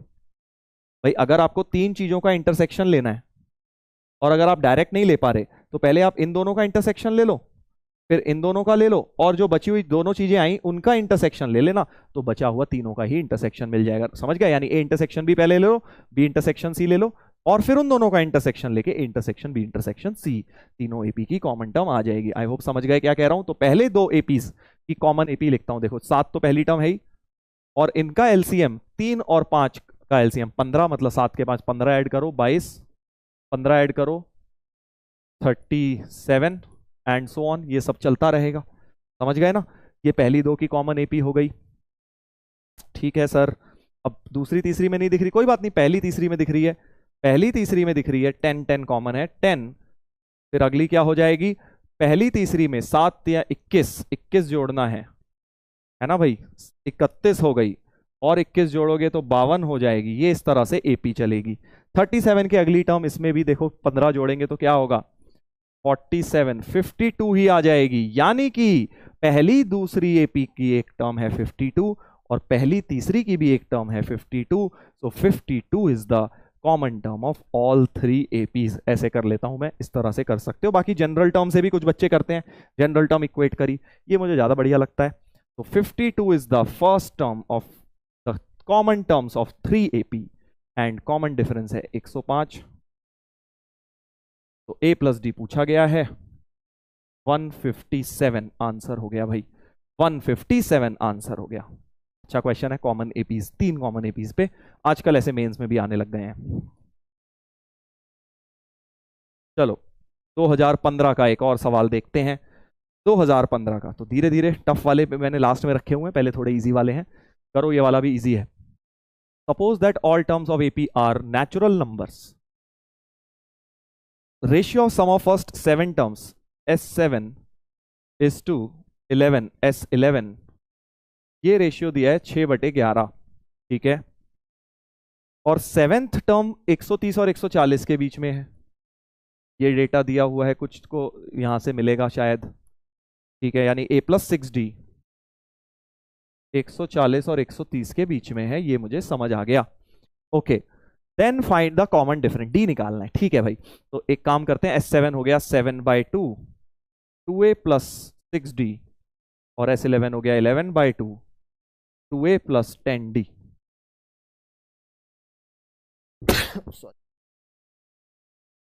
2 तो कट गया, और 11 भी कट गया। देखो ऊपर से नीचे से 2a कॉमन, 2 कॉमन आ गया, a + 3d, a + 5d, 6 cross multiply, तो 7a + 21d बराबर 6a + 30d। तो a की वैल्यू बन गई 9d। a की वैल्यू भाई 9d आ गई, a को यहां रख देता हूं 9d, a को यहां रख देता हूं 9d + 6d, यानी 15d की रेंज 130 से 140 आ गई। और नोटिस करने वाली बात क्या है, a एंड d क्या है, नेचुरल नंबर्स हैं। ये देखो नेचुरल नंबर का काम, a and d are natural numbers. तो ऐसा कौन सा नेचुरल नंबर है जिससे 15d की वैल्यू 130 से 140 रहे। सोचो, 15 6 जा 90, 15 7 जा 15 8 जा 120, 15 9 जा 135 होता है ना। तो d को 9 लेना पड़ेगा, तभी 15 9 जा 135 इन दोनों के बीच में रहेगा, और कभी नहीं रहेगा, सोच लो। तो d की वैल्यू 9 चलकर आ गई, a की वैल्यू 81 हो गई। कितना प्यारा क्वेश्चन आया है एडवांस्ड में, ज्यादा टफ नहीं कहेंगे इसको हम। देख लीजिए अगला, अगला 2020 का, इसके बाद लेंगे 2023 का जो लास्ट ईयर ही आया है, बड़े मजेदार क्वेश्चन है वो भी। पहले इसको देख लेते हैं भाई। M be the minimum possible value of this. समझ रहा हूं सर, मिनिमम मतलब एम जी एम की तरफ जा रहा है। लॉग ऐड भी किया हुआ है, y1 y2 y3 are real number, y1 plus y2 plus y3 is 9, तो 3 की पावर y1 प्लस 3 की पावर y2 प्लस 3 की पावर y3 क्रिएट करना है। यानी साफ समझ आ गया, इन्हीं नंबर्स को लेके AMGM लगाना होगा। 3 की पावर y1, 3 की पावर y2, 3 की पावर y3 और 3 की पावर x एक्सपोनेंशियल पॉजिटिव होते हैं बेटा, नेगेटिव तो होते नहीं है, राइट। तो ये पॉजिटिव नंबर तो हैं। इसमें जरा am greater than equal to gm लगा देता हूं। By 3 is greater than equal to, geometric mean हो जाएगा इनका प्रोडक्ट, तो प्रोडक्ट में पावर जुड़ जाएंगी और इस पूरे का cube root, right. But y1 plus y2 plus y3 तो 9 दिया हुआ है, बहुत प्यार से निकल रहा है। सो 3 की पावर y1 प्लस 3 की पावर y2 प्लस 3 की पावर y3 बाय 3, 3 की पावर 9, यहां 9 लिख लो, और 9 1/3 मल्टीप्लाई, तो 3 की पावर 3 हो गया। ये 3 भी उधर ले जाओ, 3 की पावर 4 हो जाएगा। और अब हमें क्या चाहिए, हमें तो सर लॉग भी लगाना है विद बेस 3, तो दोनों तरफ लॉग विद बेस 3 ले लेता हूं।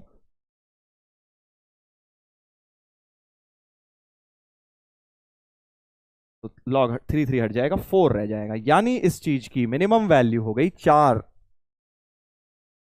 4 हो गई बेटा मिनिमम वैल्यू, राइट। 4 हो गई मिनिमम वैल्यू किस चीज की, लॉग ऑफ दिस थिंग, इसी की मिनिमम वैल्यू निकालनी थी, मतलब स्मॉल m की वैल्यू, स्मॉल m की वैल्यू बेटा 4 हो गई। आगे बढ़ते हैं, आगे क्या दिया है, let capital M be the maximum value of log x1 plus log x2 plus log x3। अच्छा, log x1 plus log x2 plus log x3 में log की प्रॉपर्टी लगवाई, log x1 x2 x3 हो गई, ठीक है। और आप समझ आ गया, x1 plus x2 plus x3 दिया ही है, और x1 x2 x3 पॉजिटिव दिए हैं, तो x1 x2 x3 में directly am greater than equal to gm लगाएंगे। तो x1 plus x2 plus x3 by 3 greater than equal to cube root of x1 x2 x3। इसकी जगह 9 यूज करेंगे,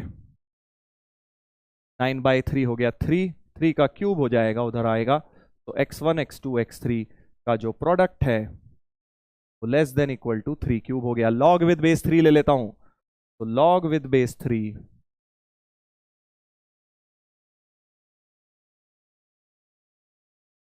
इसको अगर लॉग की प्रॉपर्टी लगाओगे तो यही चीज बन जाएगी। तो इसकी मैक्स वैल्यू क्लियरली हमें क्या दिख गई, 3 दिख गई सर, 3 दिख गई ना भाई, देख लो जरा।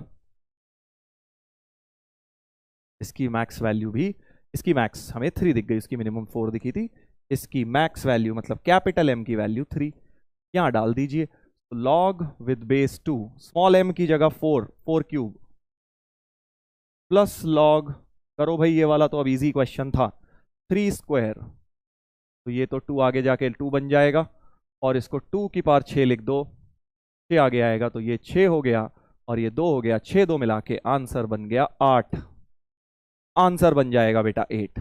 इजी था यार ये वाला भी, ये तो सोचना चाहिए था यार तुम्हें, क्योंकि इसमें कोई खास मुश्किल नहीं है। कौन से नंबर्स में लगाना है सर मैं ये नहीं सोच पाता, यही तो मेन सोचने वाली चीज है, क्योंकि मुझे जो बनाना था मैंने उस हिसाब से लिया। देखो यहाँ पे मुझे ये बनाने थे, ये लिया, यहाँ मुझे ये बनाना था, बट इसमें लॉग की प्रॉपर्टी लग के x1 x2 x3 मल्टीप्लाई हो जाते, तो मैंने डायरेक्टली लगा दिया। यही आर्ट है बेटा, बस थॉट प्रोसेस, धीरे धीरे आपका ये बन जाएगा, जैसे जैसे आप अपनी तैयारी आगे बढ़ाएंगे आपका थॉट प्रोसेस इसी तरह से बनता जाएगा। ठीक है भाई, चलो अगले सवाल पे आते हैं। तो मजा आ रहा है कि नहीं भाई एडवांस्ड के सवाल करने में, देखो अभी तक तो आसान ही आए थे, अब आ गया ये 2023 का क्वेश्चन, और अब इसको देख के तुम्हें याद आई होगी थोड़ी सी, फर्स्ट लेक्चर में एक क्वेश्चन मैंने तुम्हें करवाया था प्रूविंग वाला, याद करो, बोला भी था मैंने कि ऐसा सिमिलर एडवांस्ड में क्वेश्चन इस बार बन गया था। देखो याद करो, ये वाला 4 8 8 8 8 8 था, फिर 9 9 9 आई थिंक, नहीं 4 लास्ट तो 9 टर्म फिक्स थी, ये 4 4 4 था, कुछ n बार, ये n-1 बार, और मैंने बोला था इसको प्रूव करो ये परफेक्ट स्क्वायर है।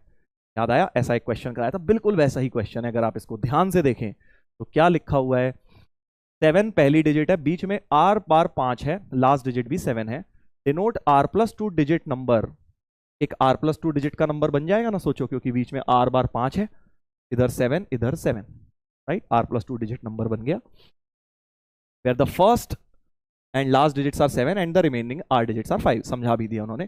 Consider the sum this. अब अगर ये एक सम अगर आप ध्यान से देखो तो इसी टर्म का, इसमें बेसिकली r0 डाला तो ये बन गया, r1 डाला तो ये बन गया, r2 डाला तो ये बन गया, ऐसे r98 डाला तो ये बन गया। यानी तुम्हें वो साफ चाहते हैं कि तुम इसमें सिग्मा ले लो, इसको जनरल टर्म लिखो और उस पर सिग्मा चढ़ा दो, तो ये सम क्रिएट हो जाएगा। और सम को कह रहे हैं इस फॉर्म में लिखो, m और n बताओ। बहुत प्यारा क्वेश्चन, बिल्कुल उसी पे बेस्ड है जो मैंने तुम्हें क्लास में उस दिन करवाया था। देखो जरा, देखो जरा।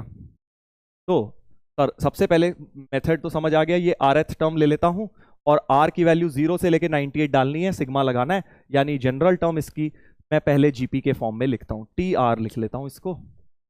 पहले 7 के यूनिट्स डिजिट 7 इंटू 10 की पावर 0, 5 इंटू 10 की पावर 1, 5 इंटू 10 की पावर 2, ऐसे 5 इंटू 10 की पावर r हो जाएगा, r डिजिट्स हो गई हैं।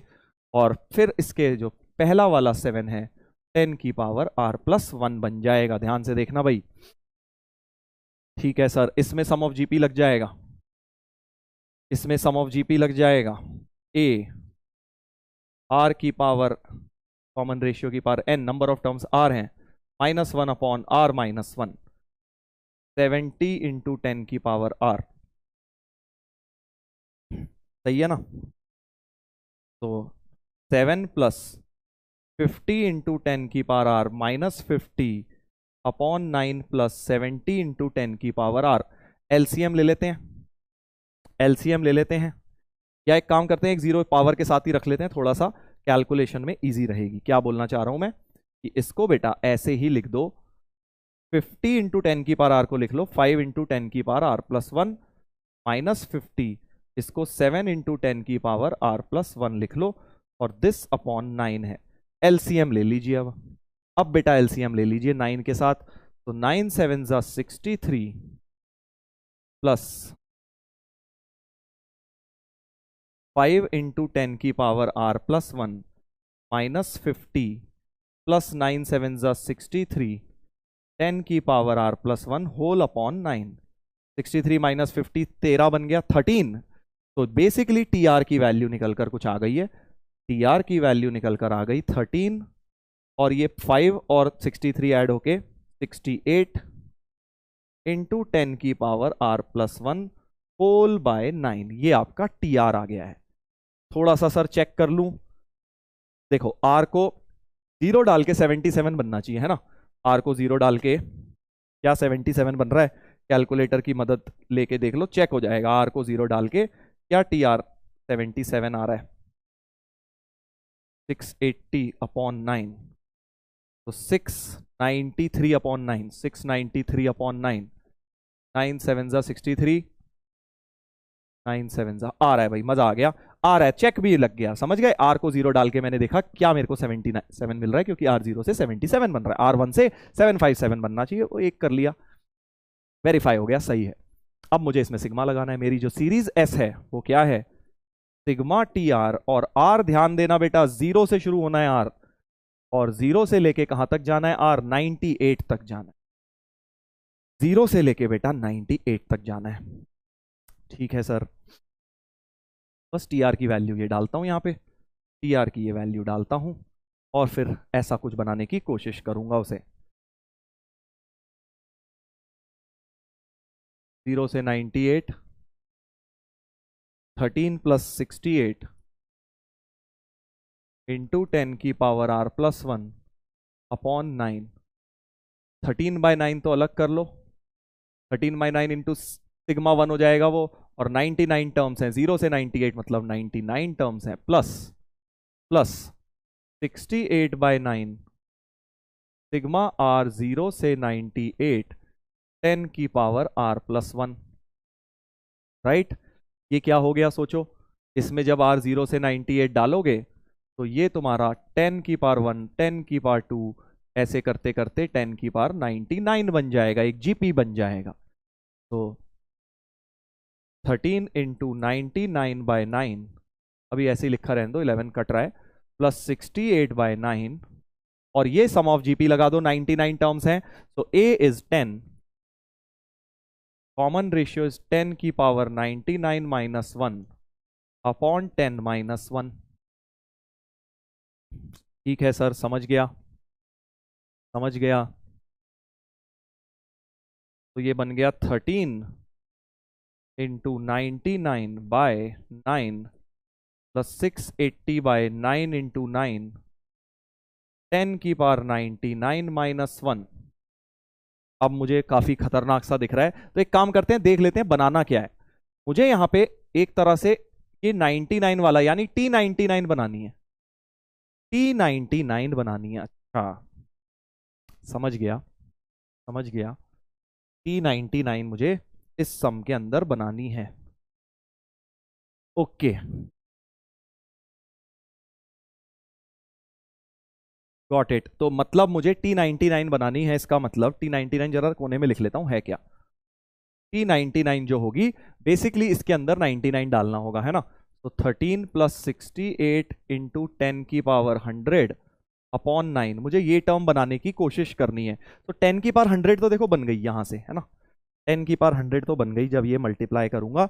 एक काम करता हूं, एलसीएम भी ले लेता हूं, 9 बाय 9 करके, एक तरह से 81, हाँ 9 ही बाहर ले लेता हूं अभी, क्योंकि मुझे एक टर्म बाहर लानी है। तो 9 इंटू 9, ऐसा करता हूं 1 बाय 9 को बाहर रख लेता हूं, क्योंकि मुझे 13 बाय 9 बनाना है ना। समझ तो आ रहा है, कुछ कुछ ऐसा बन रहा है। हाँ, क्योंकि एक 9 बाहर रखूंगा ना, तो ये देखो 68 इंटू 10 की पावर 100 बाय 9 ऐसा कुछ टर्म बनता जा रहा है, इसलिए 1 बाय 9 बाहर कर लेता हूं। 13 इंटू 99 प्लस, इसको खोल दीजिए ब्रैकेट को, 68 इंटू 10 की पावर 100 बाय 9 माइनस 680 बाय 9, ऐसा कुछ बन गया, ऐसा कुछ बन गया। ठीक है, एलसीएम ले ही लेता हूं, इंटू 9 बाय 9 लिख लेता हूं इसे। अब इन दोनों को सिंप्लीफाई कर लेता हूं, तो 1 बाय 9 इंटू, थोड़ा सा कैलकुलेशन है भैया, 680 दिस माइनस 680 करना है। हाँ, करने की कोशिश करो जरा, मैं कैलकुलेटर से करता हूं। 13 9 जा तो 17 होता है ना भाई, 13 इंटू 9 इंटू 99 और माइनस 680 भी कर देता हूं, तो 10903 बाय 9। मैं बेसिकली वैसा बनाना चाह रहा हूं। देखो, अब मुझे ये मत बोलना सर इससे छोटा मेथड है, सर ऐसा हो जाएगा। देखो एग्जाम में क्या क्लिक करेगा वो इंपॉर्टेंट है। मैं उस तरह से सोच रहा हूं जैसे एग्जाम में आप भी सोच सकते हैं। अब मुझे दिख रहा है कि यार ये बनाना है, चलो ये तो बन गया। 13 भी अलग करता हूं इसमें से 13 अलग करता हूं, 13 अलग करता हूं 10903 में से। तो 1 बाय 9, 13 माइनस कर दो, तो 900 में से 10 गया, मतलब 890 by 9 plus 13 by 9 plus 68 into 10 की पावर 100 बाय 9। तो इस चीज की वैल्यू ये देखो बन गई, ये वाली अपनी T99 बन गई, T99 अपनी बन चुकी है। और ये भी बढ़िया अच्छा सा कट रहा है, देखो कट रहा है ना ये पूरा, देखो 9 से डिविजिबल है।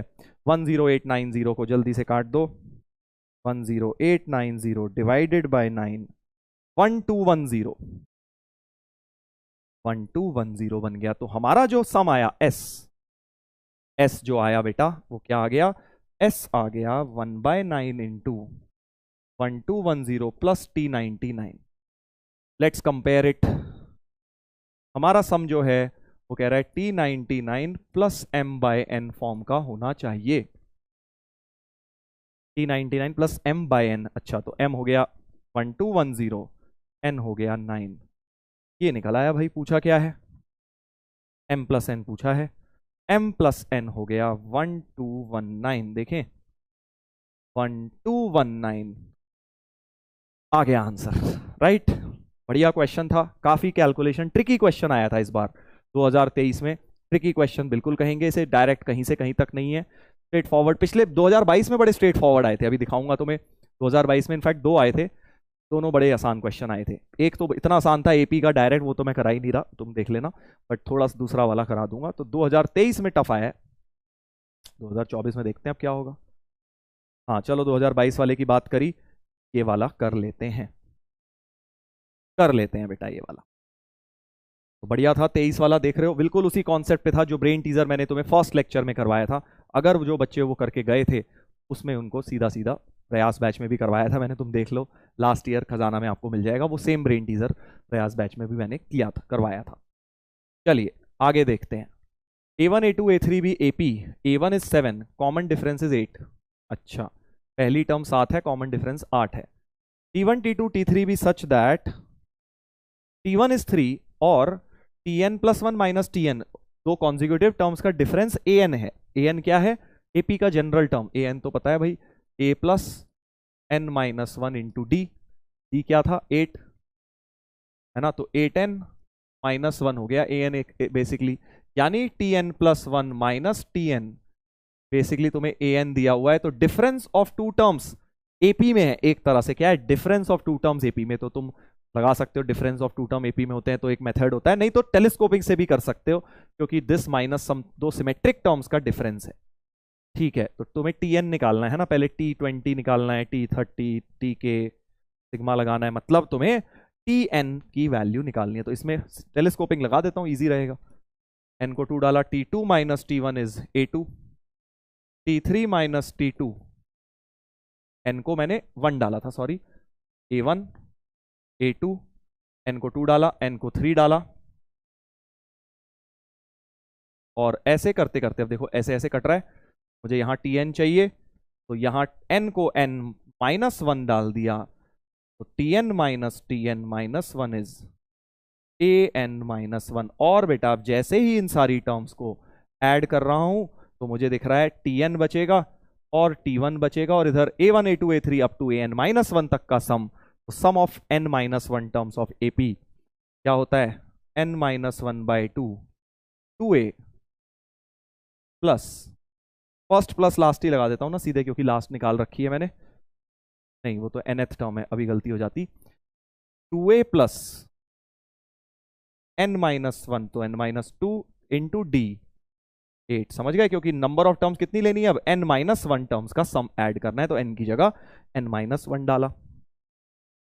T1 तो तुम्हें दिया था 3, यहां डाल दो, तो Tn माइनस 3 बराबर n माइनस 1 बाई 2 वाला 2 देखो सब में से कट जाएगा, ये कॉमन आके इधर से, तो 7 प्लस 4 इंटू n माइनस 2, तो n minus 1 into 4n minus 1, Tn minus 3 की वैल्यू हो गई। सो Tn बराबर 3 plus n minus 1 into 4n minus 1, bracket खोल दीजिए, 4n square minus 5n plus 4, nth term of this series Tn बन गया। ठीक है, Tn निकल के आ गया। बस अब तो क्या है, T20 T30 के लिए n को 20 30 डाल दो, n को 20 30 डाल देना, और उसके बाद सिग्मा Tk भी करना है, तो सिग्मा लगा दो यार इस पर। Tk क्या हो जाएगा? 4k square minus 5k plus 4, तो सिग्मा Tk हो जाएगा 4 sigma k square nn plus 1 2n plus 1 by 6 minus 5 nn plus 1 by 2 और प्लस 4n हो जाएगा उधर। ठीक है, 4n हो गया, तो ये तुम्हारा सिग्मा Tk हो गया। बस अब इसमें 20 डाल देना n को, और 30, 20 और 30 डालना है इसमें भी और उसमें भी, बस दोनों में अब तुम्हारे को ऑप्शन मैच करने हैं बेटा। kth टर्म निकाल दिया, सिग्मा लगा दिया, n को 20 30 तुम डाल लेना। आंसर दिखा देता हूं, तो बहुत अगेन कोई टफ क्वेश्चन नहीं कहेंगे, बेसिक सवाल सीरीज का सीधे सीधे ये इन्हें पूछ लिया मल्टीपल करेक्ट में 2022 में। एक और आया था बिल्कुल ही सीधा था, वो तो AP की कुछ दिया था, D1 V1, बहुत ईजी था वो, सीधा AP, कुछ भी नहीं लग रहा था और उसमें। चलिए तो अगले पे आते हैं, एक लास्ट और कर लेते हैं एडवांस्ड का PYQ, फिर हम आ जाएंगे बेटा होमवर्क के, ब्रेन टीजर्स के, जो आपको मुझे हिंट्स देने हैं, राइट, जो भी 2 क्लासेस में होमवर्क दिया था उसका। पहले ये वाला देख लेते हैं, ये काफी जबरदस्त क्वेश्चन था, अच्छा प्रॉब्लम था ये। इसमें एक तरह से क्वाड्रेटिक और सीक्वेंस सीरीज दोनों मिक्स हो रहे थे। देखते हैं कैसे करना था ये question. Alpha beta be the roots, alpha greater than beta, ठीक है, an की वैल्यू दी हुई है, an कुछ दिया हुआ है, ओके। फिर एक नया सीरीज bn डिफाइन किया गया है, b1 फर्स्ट टर्म 1 है, bn an के टर्म्स में कुछ है, अच्छा, तो आपको बताना है अच्छा, समझ रहा हूं। ए एन है ये अल्फा एन है? मेरे ख्याल से ये ए एन होगा, अल्फा नहीं ए एन होगा ये। देख लेते हैं चलो, क्योंकि बी एन ए एन का सम पूछा है ना, ये ए एन होना चाहिए, टाइपिंग एरर होगा। चलो तो बेसिकली अब क्या करना है, मुझे कुछ सीरीज सॉल्व करनी है इनफाइनाइट, 1 से इन्फिनिटी ए एन अपॉन 10 की power n, b n upon 10 की पावर एन, और बीच बीच में भी कुछ कुछ है। तो बी को बाद में देखते हैं, पहले जरा ए वाली बनाने की कोशिश करते हैं, ठीक है।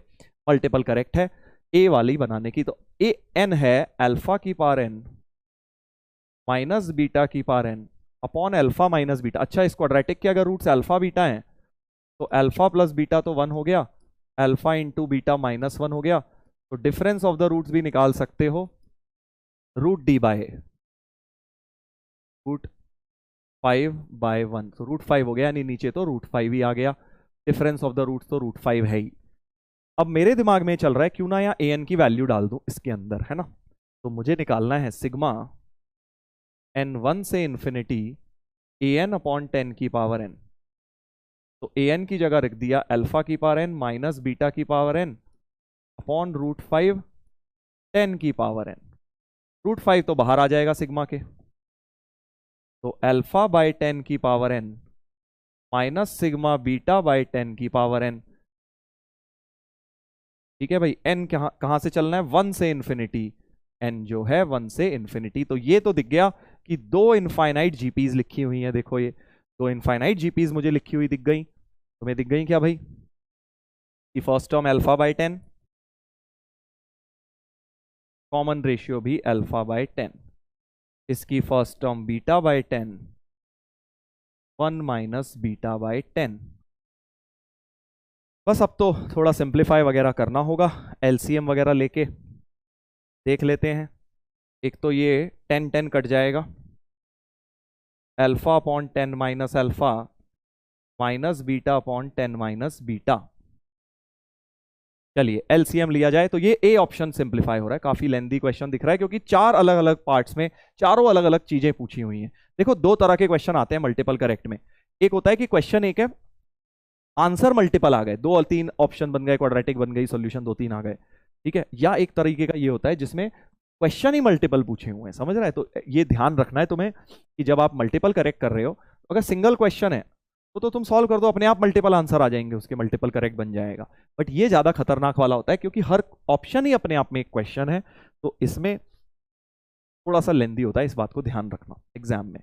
चलिए तो इसको करेंगे, अब एलसीएम वगैरह ले लेना चाहिए मेरे ख्याल से। तो 1/√5 बाहर, alpha into 10 minus beta into 10 minus alpha upon 10 minus alpha 10 minus beta. समझ गया। तो अब नीचे वाली चीज तो देखो ऐसे ही डायरेक्टली भी निकाल सकता हूं, वैसे तो ब्रैकेट खोल के भी निकल जाएगी, बट थोड़ी सी स्टाइल मारनी है तो बेटा यहाँ पे फैक्टर थ्योरम लगा ले और 10 डाल दे, समझा क्या कह रहा हूं। तो x² माइनस एक्स माइनस 1 बराबर x minus alpha x minus beta हो गया, और x को 10 डाल दो, 100 minus 11 equal to 10 minus alpha into 10 minus beta, value मिल गई, दैट इज 89 इसकी वैल्यू आ गई है। बाकी माइनस माइनस कॉमन ले लूंगा, तो ये वाली टर्म तो 89 बन गई है। हाँ सर 89 चाहिए भी था, मजा आ गया। तो 1/√5 इंटू 89, अब ऊपर ब्रैकेट खोल देते हैं, 10 alpha minus alpha beta minus 10 beta plus alpha beta, मजा ही आ गया, ये कट गए, और 10 अल्फा माइनस बीटा अपॉन √5 89, √5 और अल्फा माइनस बीटा सेम थे, कट गए, 10/89 आ गया भाई, 10/89 फर्स्ट ऑप्शन आ चुका है, बिल्कुल सही, सही आ गया है फर्स्ट ऑप्शन।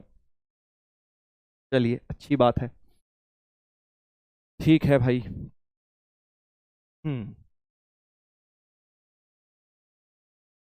Got it.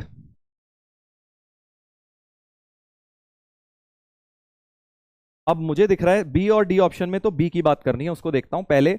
ए की बात इसमें भी करनी है, राइट, तो जरा इसको भी देख लेते हैं।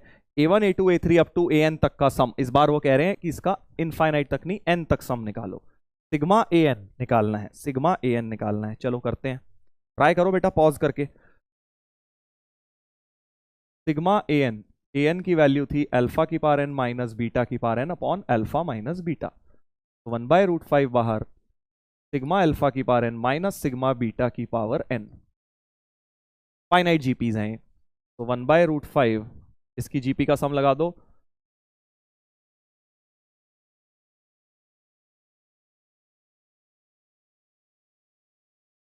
ऐसा कुछ हो गया। ठीक है सर, तो मैंने यहाँ पे एक छोटी सी मिस्टेक कर दी है। देखो फर्स्ट टर्म भी तो आएगी ना फॉर्मूले के अंदर, ये जो n है 1 से n तक जा रहा है, 1 से n तक जा रहा है, राइट। तो फर्स्ट टर्म अल्फा आएगी, तो फॉर्मूले में a r की power n minus one upon r minus one होता है, तो अल्फा मल्टीप्लाई होगा, यहाँ पे बीटा मल्टीप्लाई होगा। ठीक है सर, तो 1/√5 अल्फा की power n plus one minus alpha into beta minus one, LCM ले रहा हूं, माइनस बीटा की power n plus one minus beta into alpha minus one whole upon alpha minus one into beta minus one, ऐसा कुछ आ जाएगा। तो थोड़े से अब ब्रैकेट्स वगैरह इसके खोलते हैं, देखते हैं क्या होता है। 1/√5 अल्फा की power n plus one beta, right, minus alpha की n plus one minus alpha beta plus alpha minus alpha beta की power n plus one plus alpha beta और प्लस बीटा की पावर n प्लस वन और beta minus beta आ गया। और नीचे bracket खोल दो, alpha beta minus alpha plus beta plus one, ये तो माइनस वन था कट गया, तो नीचे I think alpha plus beta with minus sine, alpha plus beta one था, तो माइनस वन आ गया नीचे। तो माइनस यहां पे ले जाओ, -1/√5, तो -1/√5, और अंदर अब देखते हैं क्या बचा। अंदर जो टर्म्स बची हैं, अगर अब इसको ध्यान से देखो, अगर मैं इन दोनों में से अल्फा बीटा कॉमन ले लूं, इसमें से तो अल्फा बीटा कॉमन आ रहा है, और एक अल्फा बीटा यहां से और यहां से तो कट ही गया, राइट, ये तो कट ही गया, देखो minus alpha beta plus alpha beta, हाँ कट गया, और इन दोनों में से एक अल्फा बीटा कॉमन आ रहा है, अल्फा की पावर n, ऐसा कुछ आ तो रहा है, और उधर ठीक है चलो देखता हूं, कॉमन निकालता हूं, अल्फा बीटा कॉमन निकालता हूं, अल्फा बीटा कॉमन, अल्फा की पावर n माइनस बीटा की पावर n, ऐसा हो गया, इसमें से अल्फा बीटा, इसमें से अल्फा बीटा कॉमन, और माइनस अल्फा की पावर दिस और प्लस अल्फा की पावर दिस, तो माइनस अल्फा की power n plus one plus beta की पावर n प्लस वन, और इसके अलावा प्लस अल्फा माइनस बीटा भी है, प्लस अल्फा माइनस बीटा भी है। ठीक है, नीचे तो खैर वन ही बचा था। अब अल्फा बीटा की वैल्यू क्या थी, -1 थी सर, अल्फा बीटा की वैल्यू तुम्हारी -1 थी, बिल्कुल सही है, यहां -1 रख देते हैं, तो माइनस अल्फा की पावर n प्लस बीटा की पावर n माइनस अल्फा की power n plus one plus beta की power n plus one plus alpha minus beta whole with a minus sign. तो अब मुझे क्या दिख रहा है कि भाई ये जो दोनों हैं, इनमें से माइनस अल्फा की power n common, alpha plus one बन जाएगा, और इसमें बीटा की power n common, beta plus one बन जाएगा, और पूरे के नीचे चाहो तो ऐसे -√5 लिख दो। ठीक है, अब इसमें मजेदार बात क्या हो रही है, क्योंकि अल्फा प्लस, देखो अल्फा तो रूट है तो सेटिस्फाई करना चाहिए, राइट, अल्फा अगर रूट है तो सेटिस्फाई करना चाहिए, यानी alpha square equal to alpha plus one आ जाएगा, यहां से alpha square equal to alpha plus one इसको सेटिस्फाई करेगा, तो अल्फा प्लस वन की जगह अल्फा स्क्वायर रख दो, ऐसे ही बीटा प्लस वन की जगह बीटा स्क्वायर रख दो, और ये -√5 तो अल्फा माइनस बीटा ही था, ये क्या बन गया, माइनस भी काट दो कॉमन लेके एक तरह से, तो अल्फा की power n plus two minus beta की power n plus two minus alpha minus beta, इनको अलग अलग कर लीजिए, और ये बड़ी प्यारी सी चीज बन गई, ये बन गई, देखो क्या बन गई, an+2 बन गई है ना भाई, an+2, n की जगह बस n+2 आ गया, और वो माइनस कट कटा के 1 बन गई। तो जो ये सम आया है सॉल्व करके, ये जो सम आया है an सॉल्व करके, वो आया है an+2 -1, और अपना सी ऑप्शन भी यही कह रहा है an+2 -1, तो ए वाले तो दोनों भैया सही हैं। ठीक है, अब ये देखो यार, इतना लेंदी क्वेश्चन है बहुत, अभी तो बी वाला सॉल्व करना है, अभी तो दो ऑप्शन बी के हैं, तो बहुत लेंदी है। कई क्वेश्चन छोड़ने के लिए आते हैं जेई में, बेहिचक छोड़ देने चाहिए। आपको ये नहीं फोकस करना है कि यार मैं तो छोड़ दिया, आपको ये देखना है जो आपने किया है वो आपको सही से करना है, उसमें मिस्टेक नहीं होनी चाहिए, उसमें स्टक नहीं होना है। अथॉरिटी, बिल्कुल अथॉरिटेटिव तरीके से करना है। जो क्वेश्चन अटेम्प्ट कर रहे हो बिंदास छोड़ो, कोई दिक्कत नहीं है, एडवांस के पेपर में आते ही है छोड़ने के लिए। अगर सारे अटेम्प्ट करने जाओगे तो वैसे ही कभी एडवांस नहीं क्लियर हो सकता। जिन बच्चों का एडवांस क्लियर होता है, बढ़िया रैंक भी लाते हैं, वो भी कुछ ना कुछ सेलेक्टिवली क्वेश्चन छोड़ते हैं, जान के डाले जाते हैं इतने बड़े बड़े बीच में, ताकि आप आधा घंटा बर्बाद कर दें एक ही क्वेश्चन में। चलिए, अब बी एन मुझे क्रिएट करना है। बी एन के ऑप्शंस बचे हैं बी एन डी, ठीक है, तो बी एन है ए n plus one plus a n minus one. ठीक है भाई, चलो अब बी एन की बात की जाए, तो बी एन कह रहे हैं a n minus one plus a n plus one. A n minus one हो गया अल्फा की power n minus one minus beta की n minus one.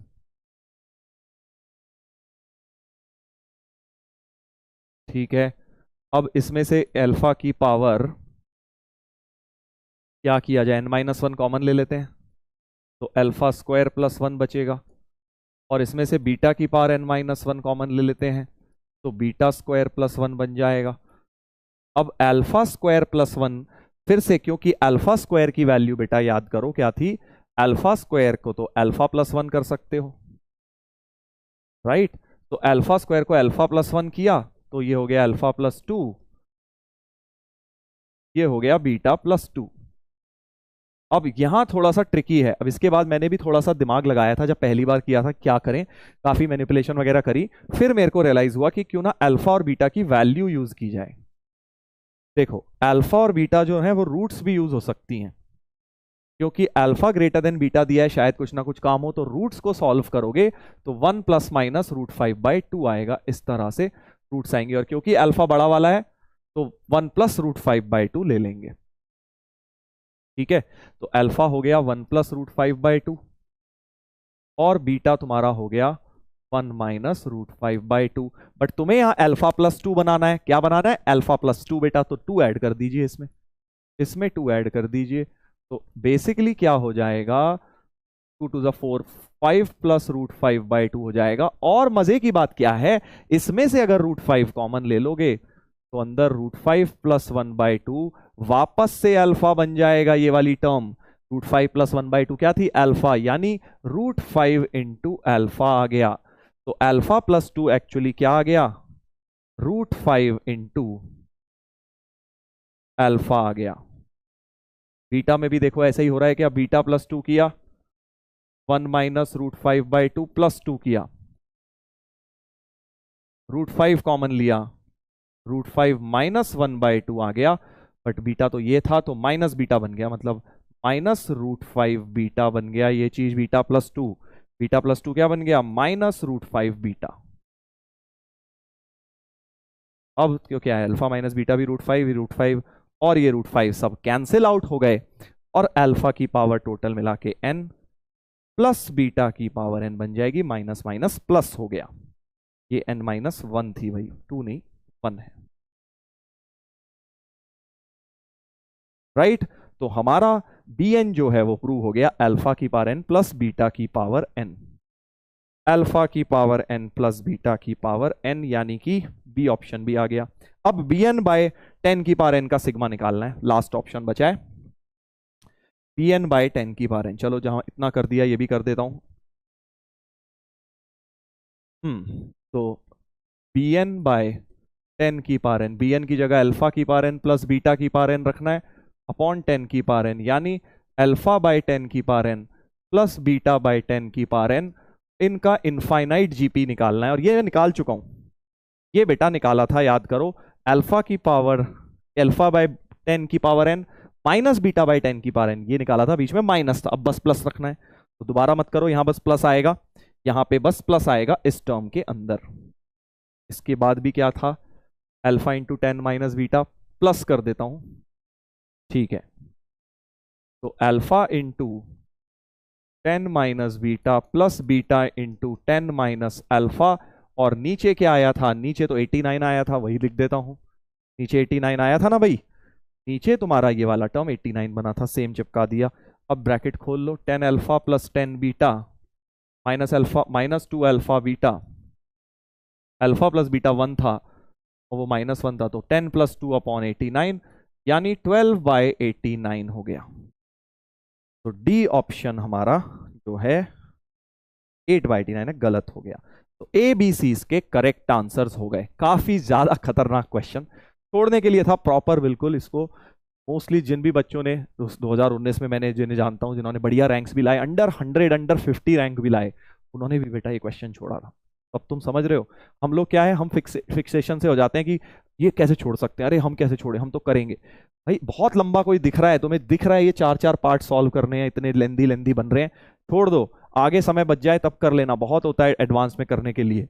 Easy easy छोटे छोटे वाले भी क्वेश्चंस जो हैं वो कर लीजिए, समय मिले तो कर लेना भाई, मैं कब मना कर रहा हूं। चलो भाई, तो ये हो गए हमारे कुछ PYQs। आई होप आप लोगों को मजा आया इसको करने में। अब हम जल्दी से जो होमवर्क था उसको डिस्कस कर लेते हैं एक बार, जितने भी मैंने फर्स्ट 2 लेक्चर्स में दिए थे। नंबरिंग सेम रखी है, ब्रेन टीजर नंबर 7 एक दिया था मैंने आपको, sequence of positive number AP में थे, कॉमन डिफरेंस डी थी, A1 + A4 A7 A16 तक का सम 147 था, ठीक है। अच्छा A1 + A6 अच्छा अब यहां से तुम क्या कर सकते हो, यहां से क्या कर सकते हो कि A1 + A16 जो है वो M है, और ये भी A1 + A16 पहली और 16वीं, और ये भी स्टार्टिंग और लास्ट से सेम नंबर है, 6 और 11 17 होता है, 1 और 16 भी 17, सो डबल ऑफ A1 + A16 हो गया N, यानी 2M = N हो गया। ऑल्सो ये वाला देखो कितनी टर्म्स लिखी हुई हैं, कितनी टर्म्स लिखी हुई हैं सर, 1 4 7 फिर 10, 1 7 4 फिर 10 फिर 13 फिर 16, 6 टर्म्स लिखी हैं, तो 6/2 फर्स्ट प्लस लास्ट लगा देता हूं 147, यानी कि A1 + A16 हो गया 147/3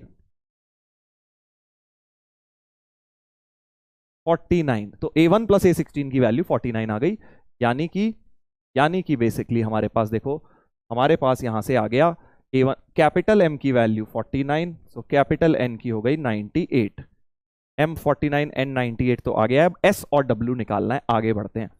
यहां तक AP का था, अब निकालना है maximum value of A1 A16 का प्रोडक्ट, तो साफ समझ आ रहा है, AMGM लगाऊंगा, A1 + A2 up to A16/16 sum greater than equal to A1 A2 A16 का प्रोडक्ट पावर 1/16, इनका सम जो होगा वो 16/2 A1 + A16 होगा, A1 + A16 निकाला था 49 था,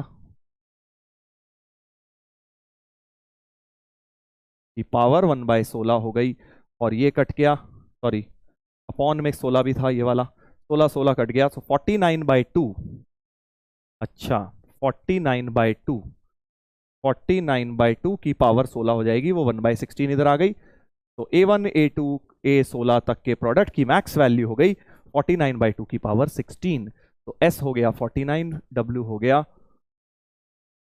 गया 2। ABCD सारे ऑप्शंस इसके करेक्ट आ गए, ये तो मुश्किल नहीं था, AP और AMGM का मिक्सचर। बाकी एक ये क्वेश्चन था, इसमें बस हिंट दे रहा हूं, एक्चुअली इसमें बहुत सिंपल था, 3 टर्म्स AP में है, ठीक है, और उनके स्क्वायर्स GP में भी हैं, तो A² B² C² अगर GP में होते हैं, तो यहां से आप ये भी तो बोल सकते हो कि ABC भी GP में ही होंगे, अगर किसी नंबर्स के स्क्वायर GP में, तो नॉर्मल नंबर भी GP में होंगे यार, ठीक है, यानी कि ये नंबर जो ABC हैं वो AP में भी हैं, GP में भी हैं। ऐसे नंबर्स कौन से होते हैं जो AP में भी हो GP में भी हो, कांस्टेंट नंबर्स होते हैं, सारे के सारे इक्वल नंबर्स होने चाहिए। तो यानी तुम्हें कुछ नहीं करना, this is equal to this रखना है, XY सॉल्व हो जाएगा, बहुत आराम से आंसर आ जाएगा, राइट। कर लेना अब इसको, कर लीजिएगा। चलिए आगे बढ़ेंगे।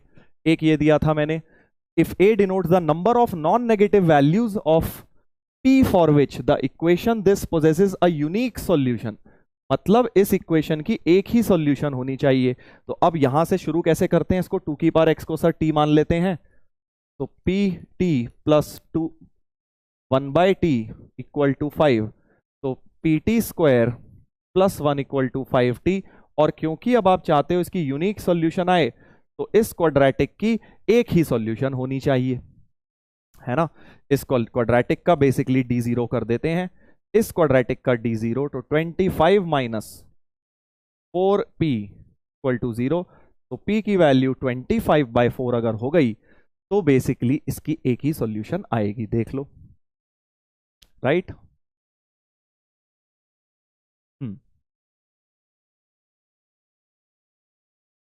देख लीजिए एक बार, है ना। तो क्योंकि होगा क्या, क्वाड्रेटिक के इक्वल रूट्स हो जाएंगे, एक ही सॉल्यूशन बन जाएगी इसकी।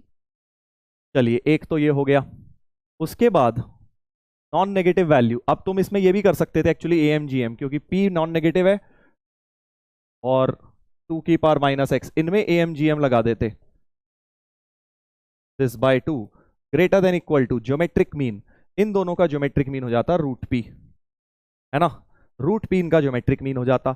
और अब ये बोल रहे हैं इतनी चीज तो 5 है, इतनी चीज तो 5 है, तो 5/2 is greater than equal to √p। और अगर अब आप यूनिक सॉल्यूशन चाहते हैं तो AM बराबर GM होना चाहिए ताकि वो नंबर्स इक्वल बन जाए एक तरह से। So 25/4 greater than equal to p होता, बट फॉर यूनिक सॉल्यूशन, एक ही सॉल्यूशन आने के लिए वो इसके बराबर हो जाता। अब सर p की एक ही तो value I, a denote the number of non negative values of p, तो सर p की तो एक ही वैल्यू आई 25/4। अब यहां गलती हो जाती है, क्या गलती हो जाती है कि हमने p को, उसने बोला है नॉन नेगेटिव, हमने उसे मान लिया पॉजिटिव।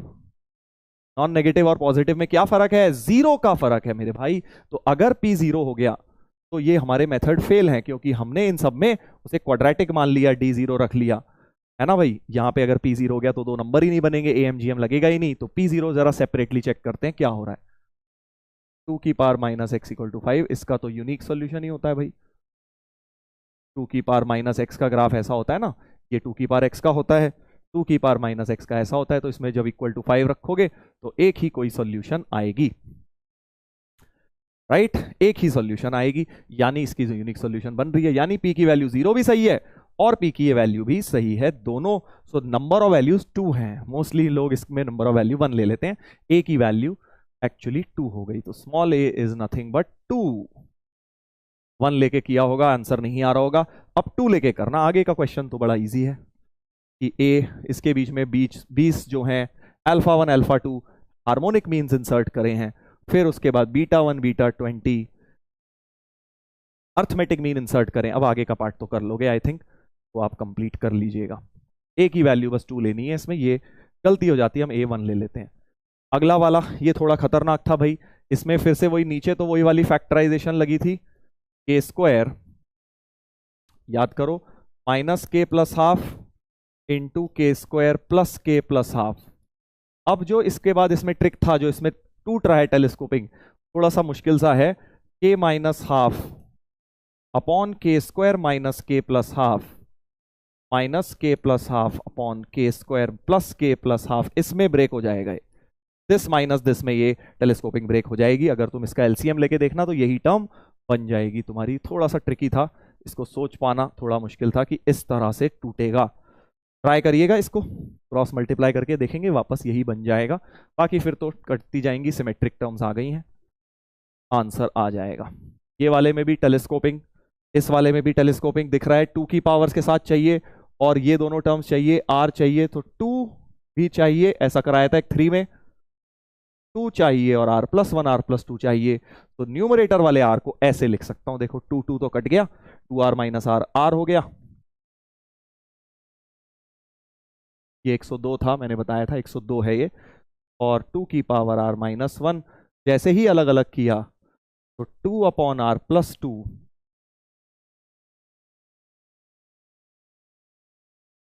और अब इसको अंदर ले जाइए। सो 2 की पावर r/r+2 -2 की पावर r-1, अब पूरी पूरी टेलीस्कोपिंग बन गई इंक्लूडिंग द पावर्स ऑफ 2। बस अब तो r को आपको 1 से 100 तक डालना है, ये आपका प्रूव हो जाएगा। चलिए आगे बढ़ते हैं, अगला हिंट दे देता हूं, nth term of the series. तो ये वाली सीरीज अगर आप ध्यान से देखें तो इसके डिफरेंस AP में बन रहे थे, ये 11 है डिफरेंस, ये कितना है 17 है डिफरेंस, ये कितना है 4 5 6 7 3 23 है डिफरेंस, 23 बन रहा है भाई इसका डिफरेंस, देख रहे हो। तो इनका जो डिफरेंस है 11 17 23 ये AP में है। डिफरेंस जब AP में होता है तो तुम्हें पता है क्वाड्रेटिक आती है, जनरल टर्म वो दिख भी रही है, बाकी तो उसको तुम pn² + qn + r मान सकते हो nth टर्म को, फिर n को 1 डालो 2 डालो 3 डालो, 2 2 3 3 इक्वेशन बना के सॉल्व कर सकते हो। बट नहीं करना ऐसे तो तुम्हें पता है कि एस लिखते हैं हम, इसका तरीका भी होता है तमीज से करने का भी। ये टी nth टर्म तक लिख लिया और इसी टर्म को शिफ्ट 1 टर्म, इसी सीरीज को शिफ्ट 1 करके सब ट्रैक कर देते हैं सीधे, तो यहां कट जाता है 0, 11 प्लस ये था 17 और ये था 23, और यहां ब्रैकेट बंद, और ये जो माइनस टी एन होता है इसको 0 के साथ ले आओ तो टी एन बन जाता है 6 प्लस 11 17 23, इस तरह से। और इस एपी के अंदर बेटा n-1 टर्म्स होती है, मेथड होता है standard method of difference,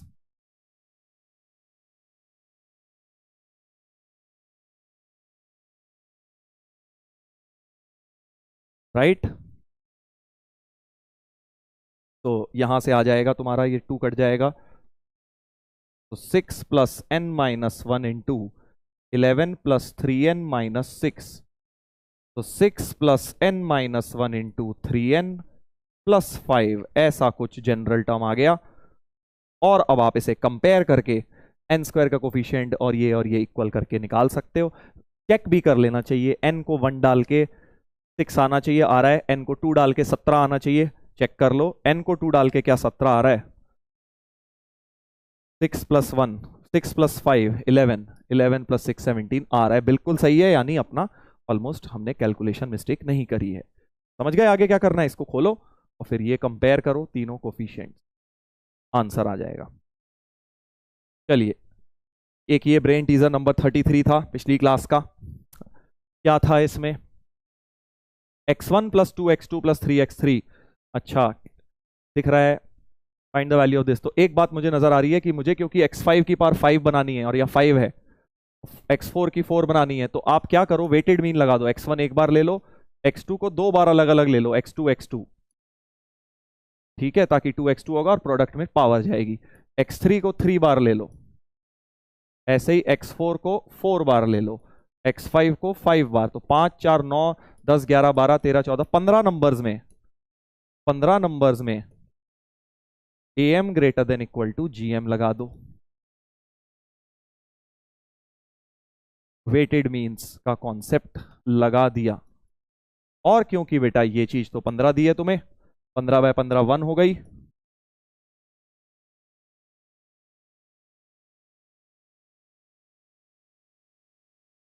power 15, तो यानी इस चीज की मैक्स वैल्यू 1 है, बट ये भी वैल्यू 1 दी हुई है। ये चीज की मैक्स वैल्यू देखो 1 हो रही है, इसकी मैक्स वैल्यू 1 हो रही है, बट 1 ही दिया हुआ है, यानी AMGM बराबर हो रहे हैं। AMGM क्या हो रहे हैं? बराबर। AMGM बराबर होने का मतलब है कि AMGM बराबर होने का मतलब है कि ये सारे नंबर्स इक्वल होने चाहिए। तो x1 x2 x3 सारे इक्वल होने चाहिए। तो 5 4 9 10 11 12 13 14 15, तो सारे के सारे 1 के बराबर हो जाएंगे, यानी 1 1 1 1 1 5 हो गया आंसर सीधे सीधे। वेटेड मीन का AM और GM इक्वल बने हुए हैं। ठीक है भाई, चलिए, तो आज की क्लास काफी जबरदस्त रही, काफी सारे कॉन्सेप्ट्स हमने करे हैं छोटे छोटे। स्टार्टिंग में याद करो हमने क्या किया था, पहले मैंने आपको डबल सिग्मा से रिलेटेड चीजें बताई, उसके बाद मैंने काफी सारे जेई के सवाल करवाए, मुश्किल वाले करवाए मैंने, एडवांस्ड के इजी वाले छोड़ दिए, तो तुम खुद ही कर लोगे। और उसके बाद लास्ट में हमने वर्क डिस्कस किया। ठीक है, तो आई होप मजा आया आज के लेक्चर में। थोड़ा सा हैवी जरूर था आज का, कोई बात नहीं, देखो धीरे धीरे लेवल बढ़ाना है। अभी लेक्चर जितना हैवी लगने दो, कोई बात नहीं, कंटेंट हैवी लग रहा है ओके, बट एडवांस्ड में थोड़ा पर्पस ये है कि 1 डेढ़ महीने जब तुम रोज इतनी ज्यादा टफ लेवल की चीजें करोगे तो कहीं ना कहीं एडवांस वाली चीजें तुम्हें रिलेटिवली इजी लगने लग जाएंगी।